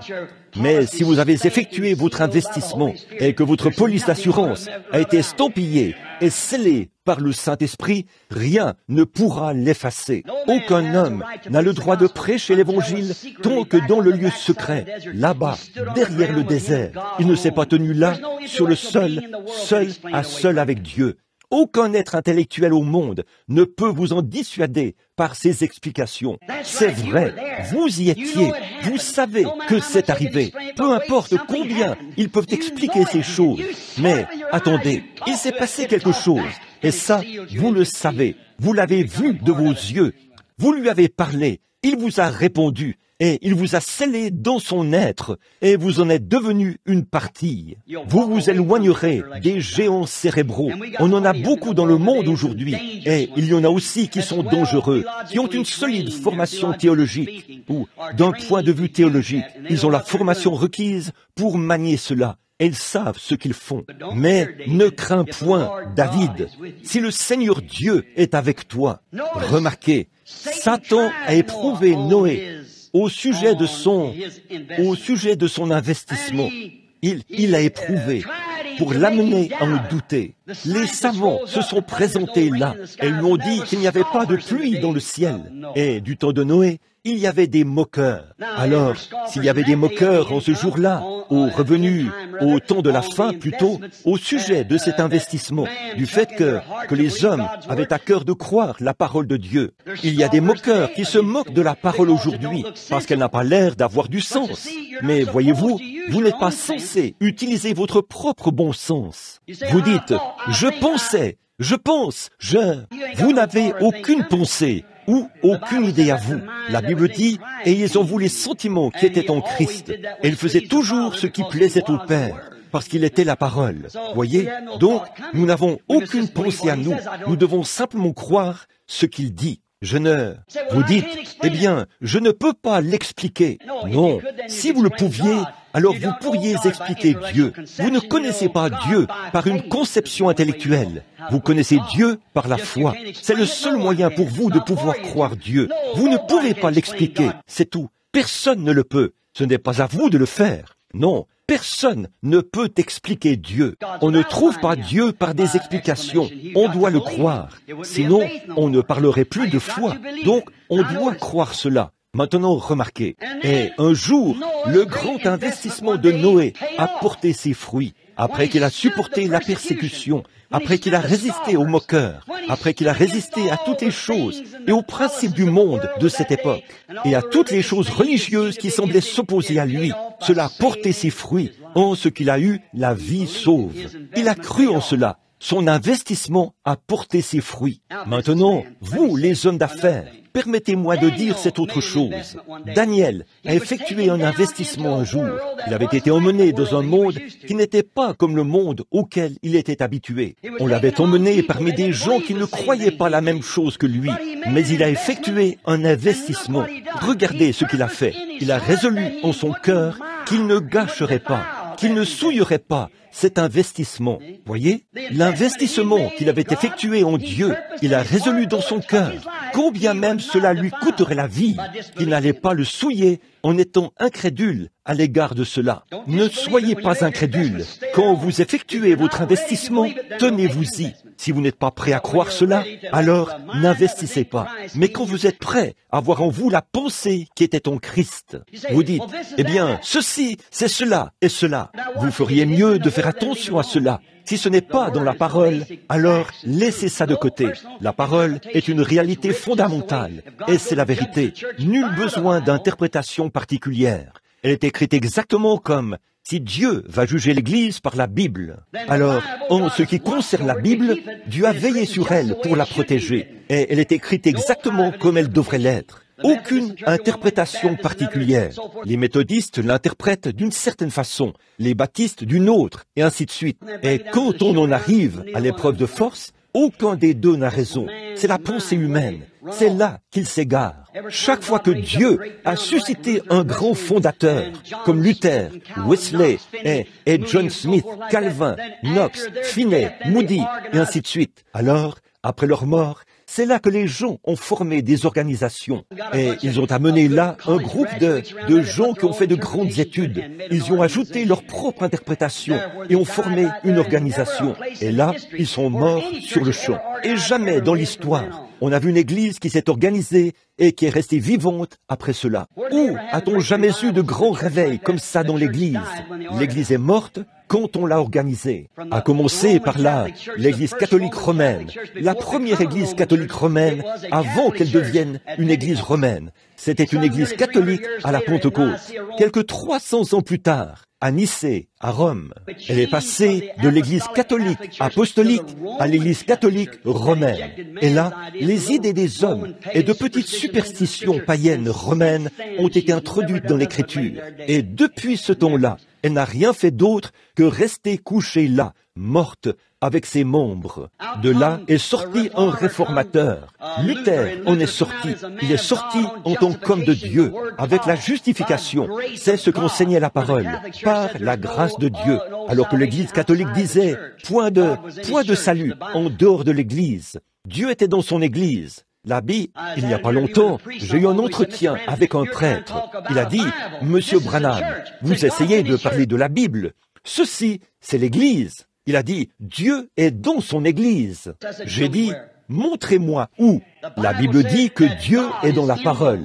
Il est la parole. Et si la parole est en vous, elle produira Dieu de nouveau. Et il a dit, la parole est une semence, et chaque semence produit selon son espèce. Elle produira une vie pieuse, une vie entièrement consacrée à Jésus-Christ. Maintenant, remarquez Daniel. Après qu'il a investi en Dieu, cela a porté ses fruits, en lui laissant la vie sauve dans la fosse aux lions. Un jour, les enfants hébreux ont effectué un investissement lorsque l'ordre a été émis stipulant qu'ils devaient tous se joindre à ce groupe et adorer autrement que de la manière que Dieu leur avait indiqué comme étant la bonne manière de faire. Ils ont investi en Dieu. Combien même on nous jetterait dans la fournaise, nous ne le ferons pas. Nous nous en tiendrons à cette parole. Ça leur a sauvé la vie. Ça a converti une nation. Vous voyez, parce qu'ils étaient prêts à maintenir leur investissement. Oui, monsieur. Pierre, un pêcheur, c'était un homme d'affaires. Il avait une grande entreprise. Il vendait du poisson. Et c'était une activité importante à cette époque-là. Les gens vivant là, près du lac. C'était un endroit semblable à Chicago, ici, près du lac. Il était un pêcheur commercial. Mais c'était un homme plutôt dur, parce qu'il était pharisien, et que son père était un vieux pharisien. Mais un jour, je lisais une histoire, bien qu'il soit possible qu'elle ne soit pas authentique, et peut-être qu'elle ne l'est pas. Mais je pense qu'en ce moment, cette histoire résisterait à l'épreuve. Viendrait. Mais vois-tu, fiston, il n'est pas encore venu, et il se peut qu'il vienne en ton jour. Maintenant, souviens-toi, en tant que ton père, je veux te dire ceci, que beaucoup de sectes paraîtront, et beaucoup de faux prophètes s'élèveront, comme Jésus l'a dit à propos de ce jour-ci, mais c'est à leur fruit, et le fruit, c'est le fruit de l'esprit, voyez, que vous les reconnaîtrez. Il a dit, de ceux-là, il y en aura beaucoup, et il y en a eu. Mais il a dit, maintenant, je veux que tu saches que de grands docteurs intelligents pourraient s'élever. Et il y en a un qui prétendait être le Christ. Il avait entraîné après lui 400 personnes, et tous avaient péri dans le désert, parce que c'était contraire à la parole. Il a dit, mais je veux que tu te souviennes que ce Messie, il portera une étiquette d'identification et il sera prophète. Bon, nous sommes des Hébreux et le Seigneur Dieu nous a dit que il nous envoyait les prophètes parce que la parole du Seigneur ne vient qu'aux prophètes. C'est vrai. Et il a dit, si quelqu'un parmi vous est spirituel ou prophète, moi l'Éternel, je lui parlerai. Et si ce qu'il dit s'accomplit, alors écoutez-le. Mais si cela ne s'accomplit pas, ne l'écoutez pas. Ne craignez pas cet homme, mais craignez-le si ce qu'il dit s'accomplit. Et Moïse a dit, l'Éternel votre Dieu vous suscitera un prophète comme moi, et vous l'écouterez. Or, ce Messie sera un prophète. Souviens-toi, il ne sera pas un éducateur, ni un sacrificateur, ni un membre du clergé, mais il sera un prophète. Et quand Simon était assis là, sur ce morceau de bois, peut-être le jour où André l'avait amené au bord de la mer, où Jésus, après qu'ils avaient travaillé toute la nuit, sans rien prendre dans leur filet, il s'était assis là. Puis, il empruntait la barque de Pierre. Et puis il a dit, après qu'il ait eu fini d'utiliser la barque, il se peut que Pierre ait écouté son discours, et peut-être qu'à la moitié du discours, il s'est mis les doigts dans les oreilles. Assis là, sur ce morceau de bois, alors que Jésus était monté dans sa barque, à cause de la foule. Puis nous voyons que là, dans la barque, Jésus a dû faire signe à Simon de ramener la barque. Quand il s'est approché, il a dit, « Bon, je sais que vous avez travaillé toute la nuit et que vous n'avez rien pris, mais il y a des poissons de ce côté-ci maintenant. Jetez vos filets, et il y a un banc de poissons qui attend là. » Bon, là encore, ce n'était que des mots. Mais quand il a jeté le filet et qu'il s'est mis à tirer, et que les poissons étaient bel et bien là, cela signifiait aussi que là se tenait le Messie, dont son père lui avait parlé, un prophète. Et il a dit, « Seigneur, retire-toi de moi, je suis un homme pécheur. » Il a dit, « Ne crains point, Simon, maintenant tu as vu la vérité. Désormais, tu seras un pêcheur d'hommes. » Pierre était prêt à quitter ses filets de pêche, ses affaires. il a totalement investi en Jésus-Christ, parce qu'il a vu que c'était là le Messie promis, puisque la parole qu'il avait prononcée s'était manifestée. C'était bel et bien le Messie. Il savait que c'est ce que la parole disait, et c'est ce que son vieux père pharisien lui avait dit, que le Messie sera la parole incarnée. Il sera le prophète en qui s'accomplira la promesse de la venue du Messie. Et voilà, c'était là. Donc Pierre a effectué son investissement après avoir vu l'identification, la confirmation de la parole. Nathanaël a effectué un investissement, comme je le disais hier soir. C'est pareil pour la femme au puits. Nicodème, un grand théologien, disons, comme quelqu'un l'a dit ce matin, un grand érudit. Et ils sont venus. Il est venu pour effectuer un investissement. Je veux attirer votre attention sur la manière dont s'est exprimé ce grand homme, Nicodème, dans Jean au chapitre 3. Il n'était pas du tout un homme né de la dernière pluie. Il était un théologien. Observez ce qu'il a dit. Il ne fait pas de doute que le conseil du Sanhédrin, l'institution, avait délibéré du ministère de cet homme. Même si on l'appelait le prophète de Galilée, son ministère avait quand même fait l'objet d'une enquête approfondie. Bon, remarquez sa confession, si cela ne vous passe pas au-dessus de la tête. Observez bien ce que Nicodème a dit à Jésus. Rabbi, nous, les pharisiens, nous savons. Nous ne pouvons pas le confesser. Nous ne pouvons pas le faire savoir, parce que nous perdrons notre position. Nous perdrons notre investissement quant à notre pain et notre beurre. Nous perdrons notre position au milieu du peuple. Nous serons des parias, comme les Galiléens ou les pêcheurs. On nous verra comme des intellectuels de pacotille, peut-être comme des névrosés, des aigris, des hystériques, des gens incapables de prendre de bonnes décisions. Donc l'Église ne pourra plus avoir recours à nous si nous prenons cette décision. Mais nous savons que tu es un enseignant venu de Dieu, car personne ne peut faire les choses que tu fais si Dieu n'est avec lui. Vous voyez, Nicodème, beaucoup d'entre nous désapprouvent Nicodème. Les gens disent, il est venu de nuit. Il était venu effectuer son investissement. Il a trouvé que la banque était ouverte 24 heures sur 24. Même si c'était la nuit, la banque était ouverte. Elle est ouverte ce matin, ici, à Chicago. Elle est ouverte en tout temps. Si vous êtes prêt à effectuer un investissement, il a trouvé les portes ouvertes, un cœur accueillant et disposé à le recevoir. Il l'avait conduit sur le toit, et pendant qu'ils étaient assis là, au clair de lune, Nicodème était disposé à effectuer son investissement. Et il a d'abord fait sa confession. Nous savons que tu es un docteur venu de Dieu, parce que personne ne peut faire les choses que tu fais si Dieu n'est avec lui. Ça, nous le savons. Eh bien, il a dit « nous ». C'est-à-dire le conseil, l'organisation du conseil. Ils avaient un conseil uni, comme nous essayons d'en avoir dans nos églises, une fédération des églises, vous voyez, le conseil mondial. Et il a dit, nous comprenons cela, mais aucun des autres ne voulait gâcher, comme l'homme riche. Ils voulaient conserver leur richesse mondaine. Mes amis, vous, les gens d'affaires, ce matin, hommes ou femmes, pouvez-vous vous le permettre ? Soupesez le prix. Cela vous entachera-t-il tant d'accepter le baptême du Saint-Esprit? Cela entachera-t-il tant votre entreprise? Préférerez-vous que votre entreprise soit gâchée ici sur terre ou que votre position change dans l'Église ou préférez-vous avoir la vie éternelle? Tout dépend de la police d'assurance à laquelle vous voulez souscrire. Souvenez-vous, Nicodème était un grand homme.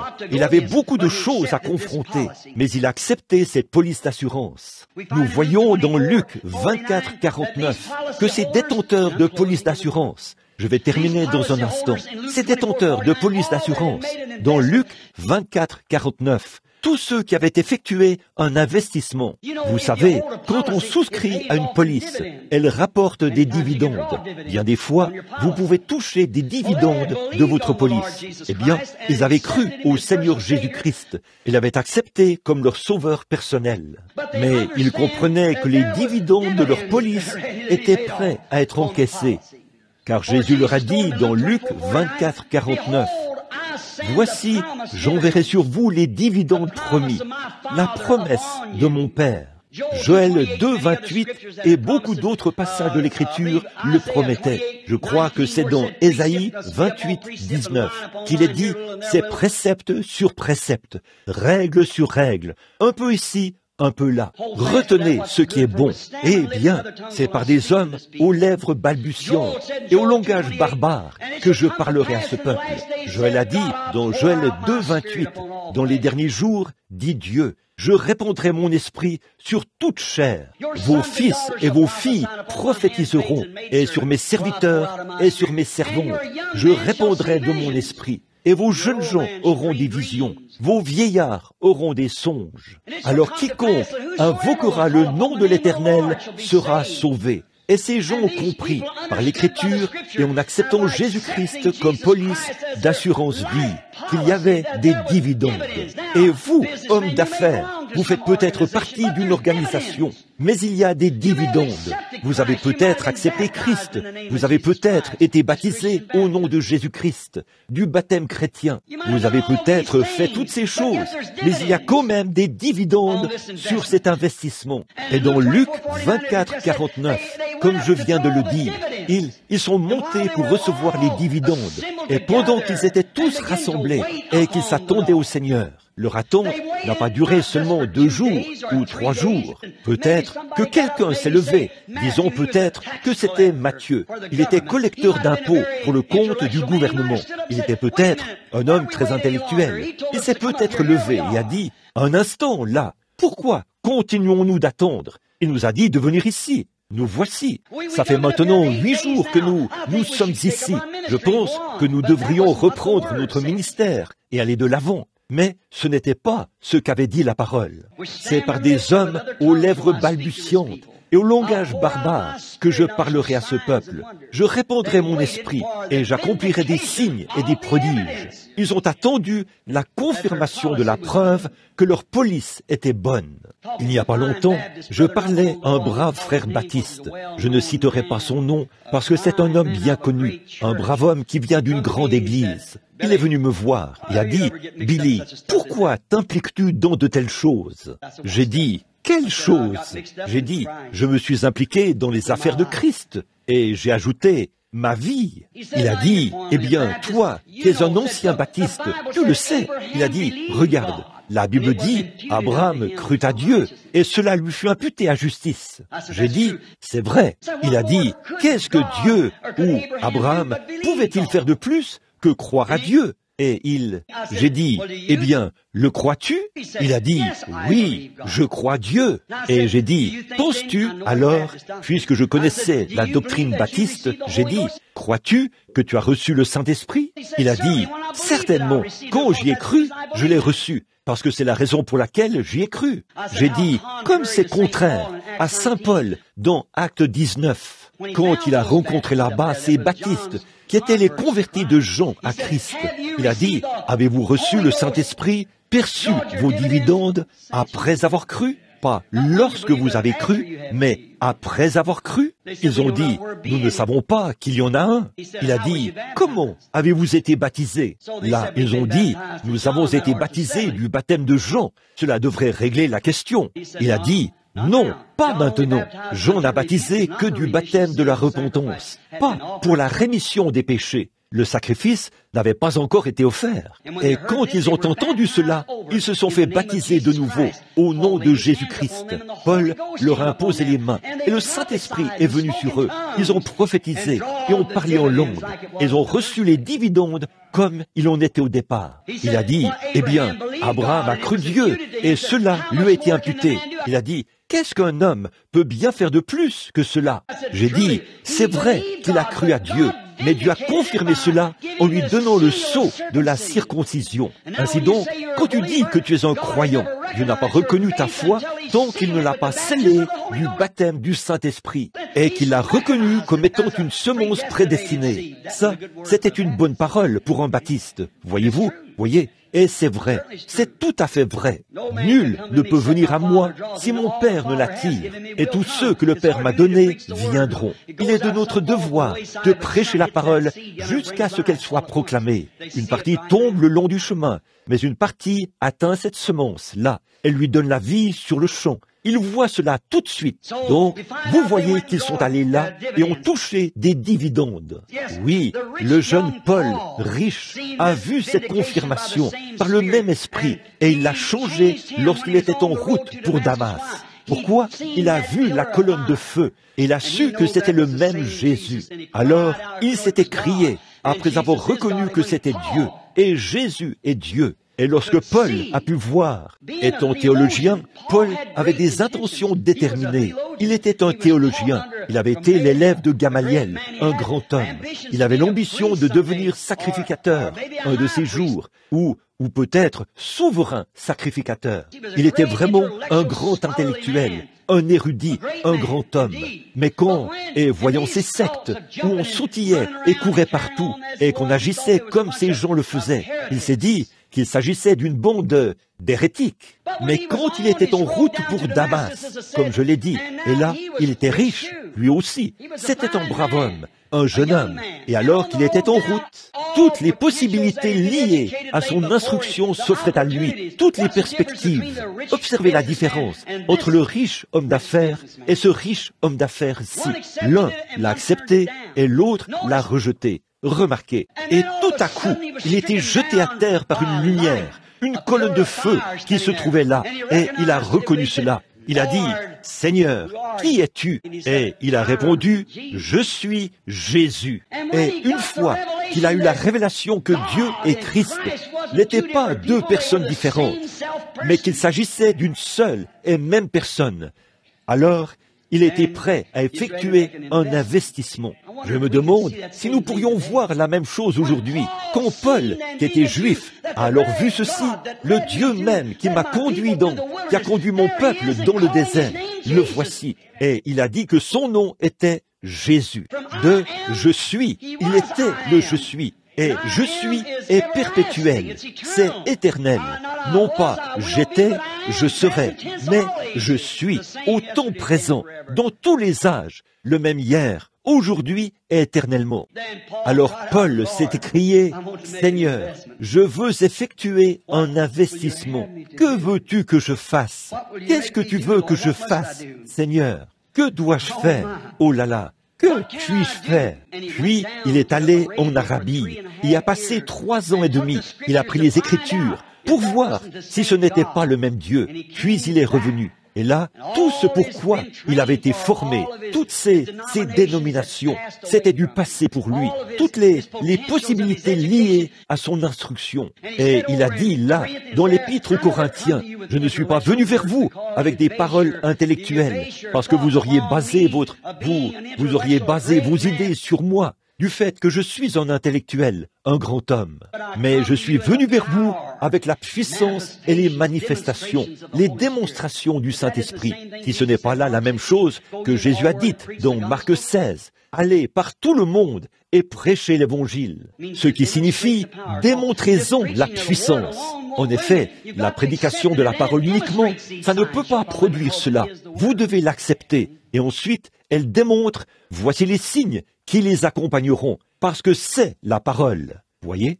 Maintenant, nous voyons que pour Paul, c'est alors que cela portait ses fruits pour lui, la glorieuse vie éternelle. Quelle décision irréfléchie, là. Je vais terminer, si Dieu me vient en aide. Vous êtes un si bel auditoire. Je sais que j'ai épuisé votre patience. Pardonnez-moi. Mais j'essaie simplement je ne suis pas apte à me tenir ici pour parler d'une chose pareille. C'est plus, je ne peux pas, je n'arrive pas à être à la hauteur. Et je prendrai la place d'un enseignant. Je ne pourrai pas le faire parce que je n'ai pas la connaissance intellectuelle requise. Mais j'ai une révélation qui est tout à fait conforme à la parole. Et la parole vit et produit ce qu'elle dit qu'elle ferait. Voyez, Voyez, les apôtres non plus. Seul Paul y arrivait. Et il a dit qu'il a dû oublier les connaissances qu'il avait, voyez-vous, pour effectuer son investissement. Et il se peut que vous soyez obligés d'oublier que je suis un tel, je fais partie de ceci, ma mère en faisait partie. Il se peut que vous soyez obligés d'oublier cela. Si vous voulez investir, ne serait-ce donc pas irréfléchi? Vous ne voudriez pas faire comme ce jeune homme d'affaires, comme c'était irréfléchi de la part de cet homme, de tourner le dos à un tel investissement. Eh bien, je ne vous demande pas d'investir votre argent, c'est à vous de décider ce que vous en faites, soit que vous le donniez à une société missionnaire, ou quoi que ce soit d'autre, pour qu'on envoie des missionnaires. Ça, je n'en sais rien. Dieu s'en chargera. Je vous parle de la police d'assurance pour la vie. Viens, suis-moi, prends ta croix, que les gens t'appellent comme bon leur semble. Mais toi, viens, suis-moi. Or, il n'était pas tout à fait disposé à le faire. Il a fait un choix très irréfléchi, exactement comme le font les gens de l'âge de Laodicée aujourd'hui, quant à la police d'assurance. Ils ne sont pas disposés, ils ne veulent pas le faire. C'est comme le jeune homme riche. Qu'en serait-il si je suivais son cheminement pendant quelques instants? Faisons cela juste quelques instants. Observez, juste un peu plus tard, nous retrouvons ce jeune homme riche. Observons sa fin, puis nous terminerons. Regardez-le. Nous le suivons. C'était un homme d'affaires. Et oh, comme ses affaires prospéraient. Alors vous, homme d'affaires, souvenez-vous, la prospérité ne signifie pas forcément que vous êtes un chrétien. Le diable, vous savez, je crois que c'est David qui a dit une fois, « J'ai vu le méchant s'étendre comme un arbre verdoyant. » Mais Dieu a dit, « As-tu jamais considéré sa fin ?» Voilà la différence. Considérez la fin du voyage. Ern Baxter, un de mes collègues, un homme très cultivé. Beaucoup d'entre vous connaissent Ern, un brave ministre très compétent du Canada. Un jour, il me racontait une petite histoire. Il a dit, « Frère Branham, nous faisions du vélo. » Et il a ajouté, « Quand j'étais enfant, je pouvais aller en ville chercher un sac de provisions pour ma mère sans même toucher le guidon de mon vélo. Et un jour, une entreprise du nom de Schwinn est venue et a promis d'offrir un vélo à tout enfant qui pouvait parcourir 30 mètres à vélo sur une planche de 30 cm de large située à 60 cm du sol. Et il a dit, nous savions tous que nous en étions capables. Et il a dit, il y avait là un petit mollasson.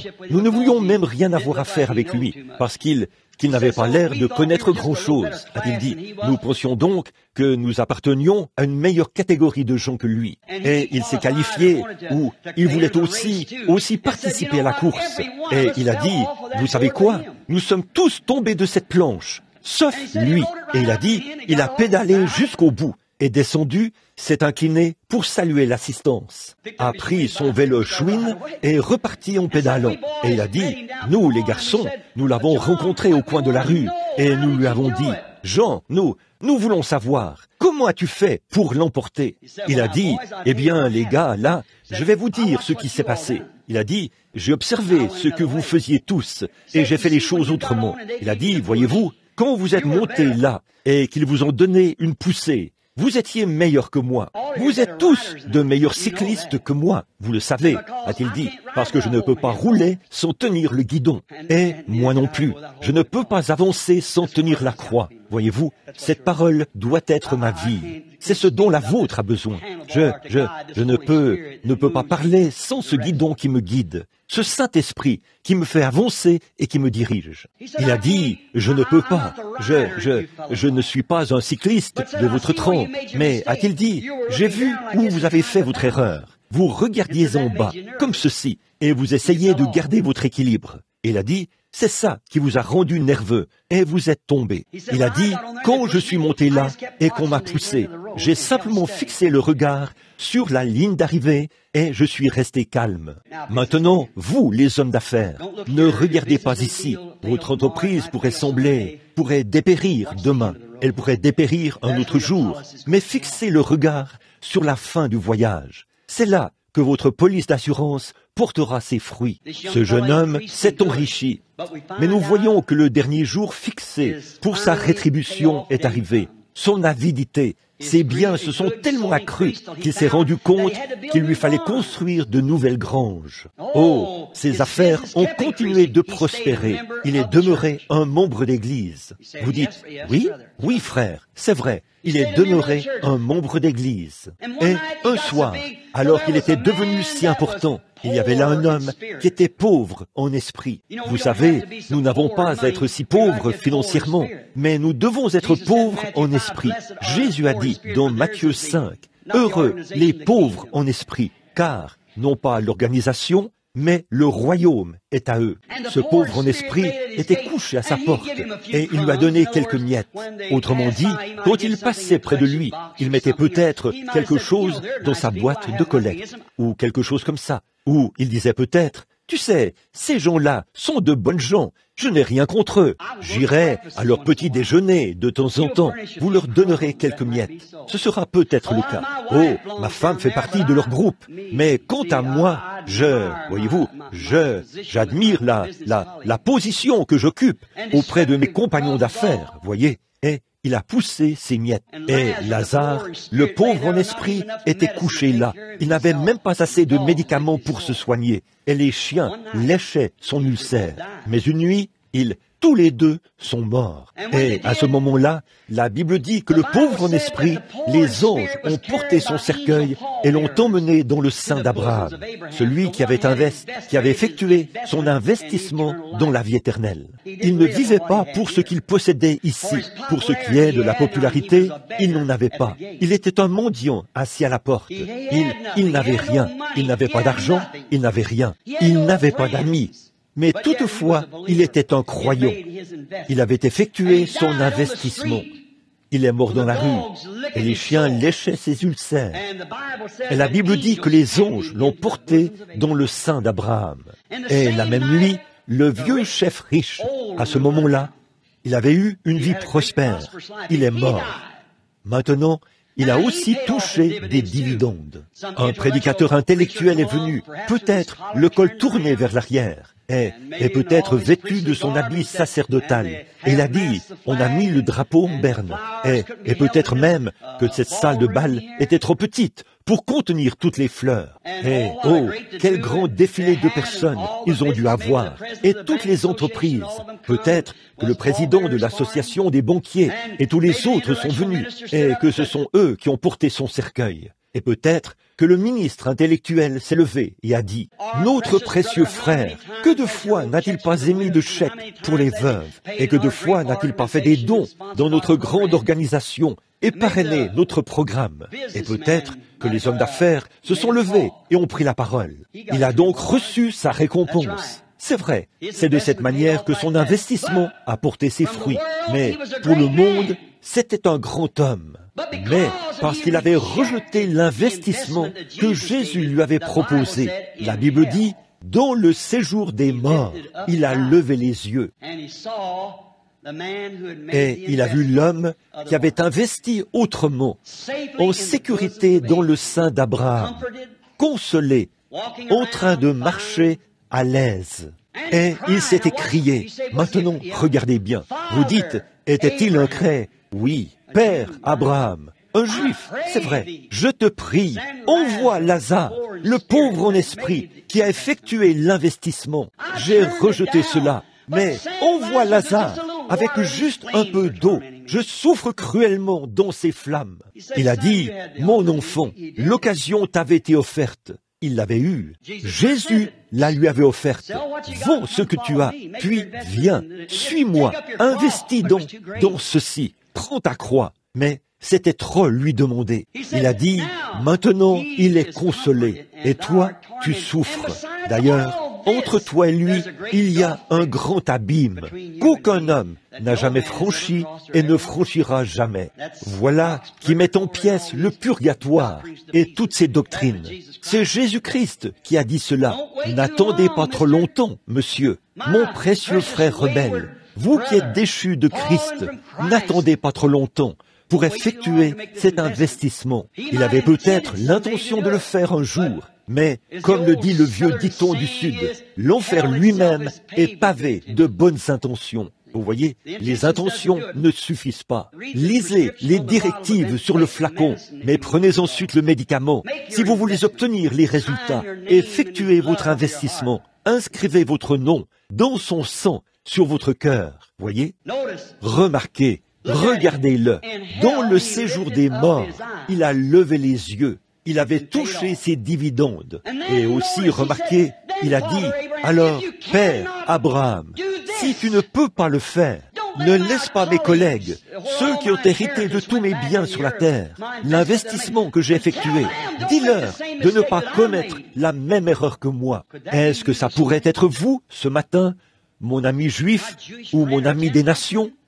Ne soyez pas irréfléchis, comme cet homme l'était. Il a dit, envoie-le vers eux et permets que ce message leur soit apporté. Oh, il voulait devenir ministre à ce moment-là. Il voulait l'accepter. C'était trop tard. Il ne pouvait plus le faire, là. En son temps, il en avait eu l'occasion, mais il n'avait pas effectué son investissement. Il lui a dit, ils ont les prophètes, ils ont ce que dit la parole et les lois.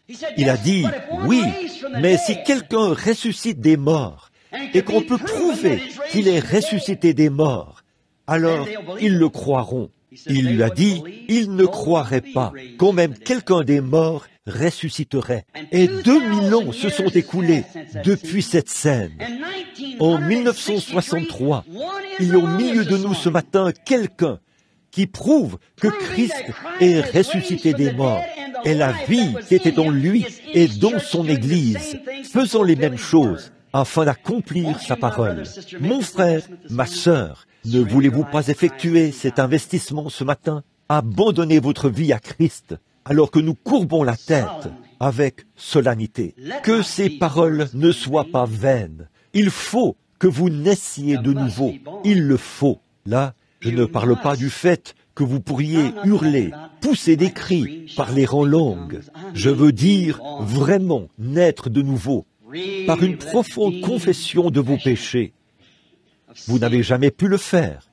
Toutefois, vous vous êtes toujours accroché à votre organisation, combien même vous saviez que c'était contraire à la parole, mais à cause d'idées égoïstes et par orgueil, et à cause de la popularité, vous êtes resté dans la grande église. Vous ne vouliez rien avoir à faire avec la mission qui se trouve au coin de la rue.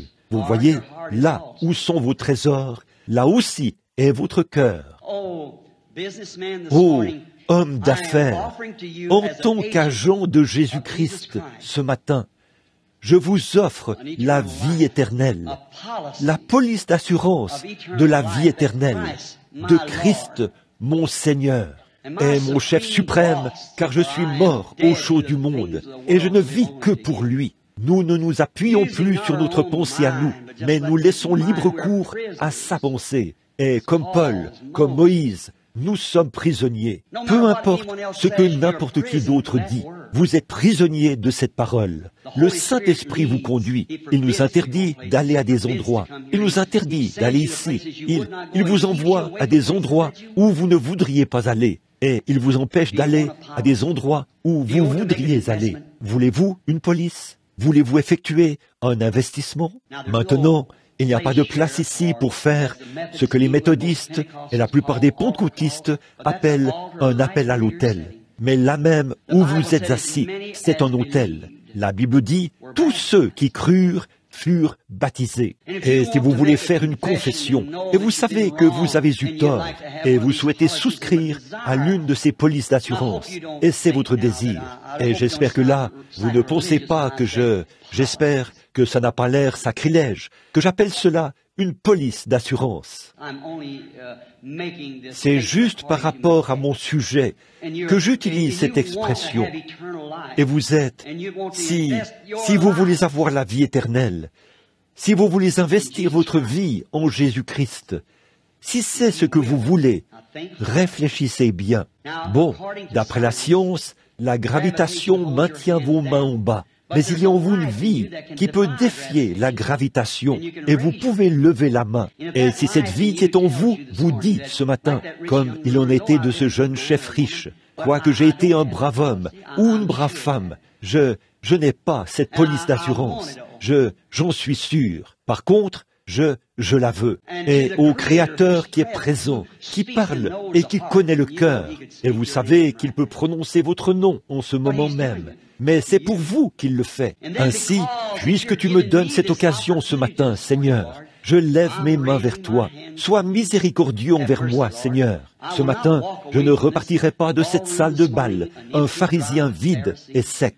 J'accepte ton programme. J'accepte ta vie dans la mienne. Je vais renoncer à ma vie. Je vais devenir prisonnier de ta parole. Priez pour moi, frère Branham. Je lève mes mains pour montrer à Dieu, pas à vous, frère Branham, mais à Dieu qui est présent, que je veux cet investissement. Voudriez-vous lever la main maintenant, alors que toutes les têtes sont inclinées et tous les yeux fermés? Que Dieu vous bénisse tous. Peu importe si vous êtes, je vois des ministres. C'est ça, soyez honnêtes. Vous voyez, les ministres ne sont pas exclus. En fait, ce sont eux les bergers, ce sont eux qui devraient montrer l'exemple. Très bien. Y en aurait-il un autre avant que je prie? Oui, que Dieu vous bénisse. Que Dieu vous bénisse. Là-haut, au balcon. Dieu vous bénisse. Oui, il voit vos mains partout. Maintenant, en toute sincérité, alors que vous baissez les mains, vous avez maintenant pris votre décision. Maintenant, alors que je prie et que je demande à ce grand Dieu qui a été manifesté dans la chair et qui nous a été redonné maintenant sous la forme du Saint-Esprit, puisse-t-il venir dans votre cœur, régler cette question pour toujours, et écrire « Pardonnez » dans le livre de votre vie, et inscrire votre nom dans le livre de vie, et vous donner la vie éternelle, et l'assurance de la résurrection, parce que Christ sera ressuscité en vous. Celui que vous avez vu agir pendant les réunions de cette semaine, apporter des réponses, donner des preuves, ressusciter les morts, guérir les malades, connaître les secrets du cœur, prédire parfaitement toutes ces choses qui se sont accomplies année après année, sans jamais faillir, même une seule fois. C'est la parole. Et là, Jésus a dit, « Les cieux et la terre passeront, mais ma parole ne peut jamais faillir. » C'est pour ça qu'elle ne faillit pas. C'est la parole promise pour cet âge-ci. Père céleste, le temps du soir est en cours. Nous savons que dans la Bible, c'est toi, l'arbre de vie, qui était dans le jardin d'Éden. Et nous savons que c'est avec une épée de feu, une flamme, que les séraphins gardaient cet arbre. Car si jamais un homme touchait à cet arbre et en mangeait, il vivrait éternellement. Tu gardais l'arbre en ce temps-là, mais ce même feu qui sortait de l'épée, la parole de Dieu, est en train de ramener les gens à cet arbre de vie qui est venu sur la terre de façon si merveilleuse. Né dans une crèche, dans une étable, où le bétail et les brebis s'étaient couchés et avaient dormi. Là où le petit Jéhovah pleurait, sous la forme d'un bébé. Oh, cela devrait être ce qui réjouit le cœur de chaque homme et de chaque femme. Et par la suite, Jéhovah est mort sur la croix, endurant la peine des péchés du monde. Il n'était pas tenu de le faire, mais il l'a fait. Sa grâce l'a contraint. Son amour, Dieu a tant aimé, et son amour l'a contraint, parce que cette race humaine devait manifester ses attributs de sauveur. Il fallait que les gens soient perdus. Rien n'était perdu. Tout ce qu'il avait fait était parfait. Mais Satan s'est introduit là et a perverti ces choses parfaites qu'il avait faites, car il leur avait été donné le libre arbitre. Il fallait donc qu'il rachète cela. Et il l'a fait. Ô Dieu éternel, viens dans ta miséricorde, parlez à chaque cœur ici, et fais qu'aujourd'hui, alors que ses mains se sont levées, il y en a peut-être qui, à l'instant où j'ai posé la question, n'avaient pas réellement ce sentiment. Mais maintenant ils l'ont. Puissent-ils signer du sang de leur propre vie, ô Dieu, qu'à partir de ce jour, ils investiront toute leur vie en Jésus-Christ et en sa parole. Et ce grand arbre de vie, quand il est venu sur la terre, on l'a abattu avec une lance romaine et on l'a suspendu à un arbre romain, un arbre de cruauté, un arbre maudit. Mais c'est là qu'il a racheté l'arbre épouse, un arbre épouse qui était en tout point semblable à lui. Cet arbre cette Ève qui était dans le jardin d'Éden, cet arbre qui était tombé. Ève, au commencement, et Adam s'en était allé avec elle. Maintenant, Adam vient, le second Adam. Il sait qu'il avait les yeux ouverts, et il vient prendre son Ève. Et maintenant, comme l'a dit le prophète David a dit qu'il sera comme un arbre planté près des courants d'eau. Accorde, Seigneur, que les eaux de la vie arrosent cet arbre épouse dans les derniers jours, alors que toutes les branches dénominationnelles ont été émondées par le vigneron. Et maintenant, l'Esprit de Dieu vit de nouveau au sommet de l'arbre. Il vient du cœur de l'arbre, la parole. Accorde-le, Seigneur, et fais qu'il porte beaucoup de fruits. Fais que le rétat soit, si cela doit être comme Lazare, qu'il doit emprunter ce chemin sur terre, sachant que nos trésors sont dans le ciel et non sur la terre. Bénis ces hommes d'affaires, Seigneur, ces femmes d'affaires et toutes les personnes concernées. Nous te les confions maintenant pour l'avancement de ce message. Seigneur, tu as promis que tu nous exaucerais, et moi, en tant que ton serviteur, je te les confie. Tu as dit, nul ne peut venir si mon Père ne l'attire. Et ils ont levé la main, Seigneur. Maintenant, je te les remets comme des dons d'amour issus du message de ce matin de ta parole. Garde-les, Seigneur, jusqu'à ce jour-là.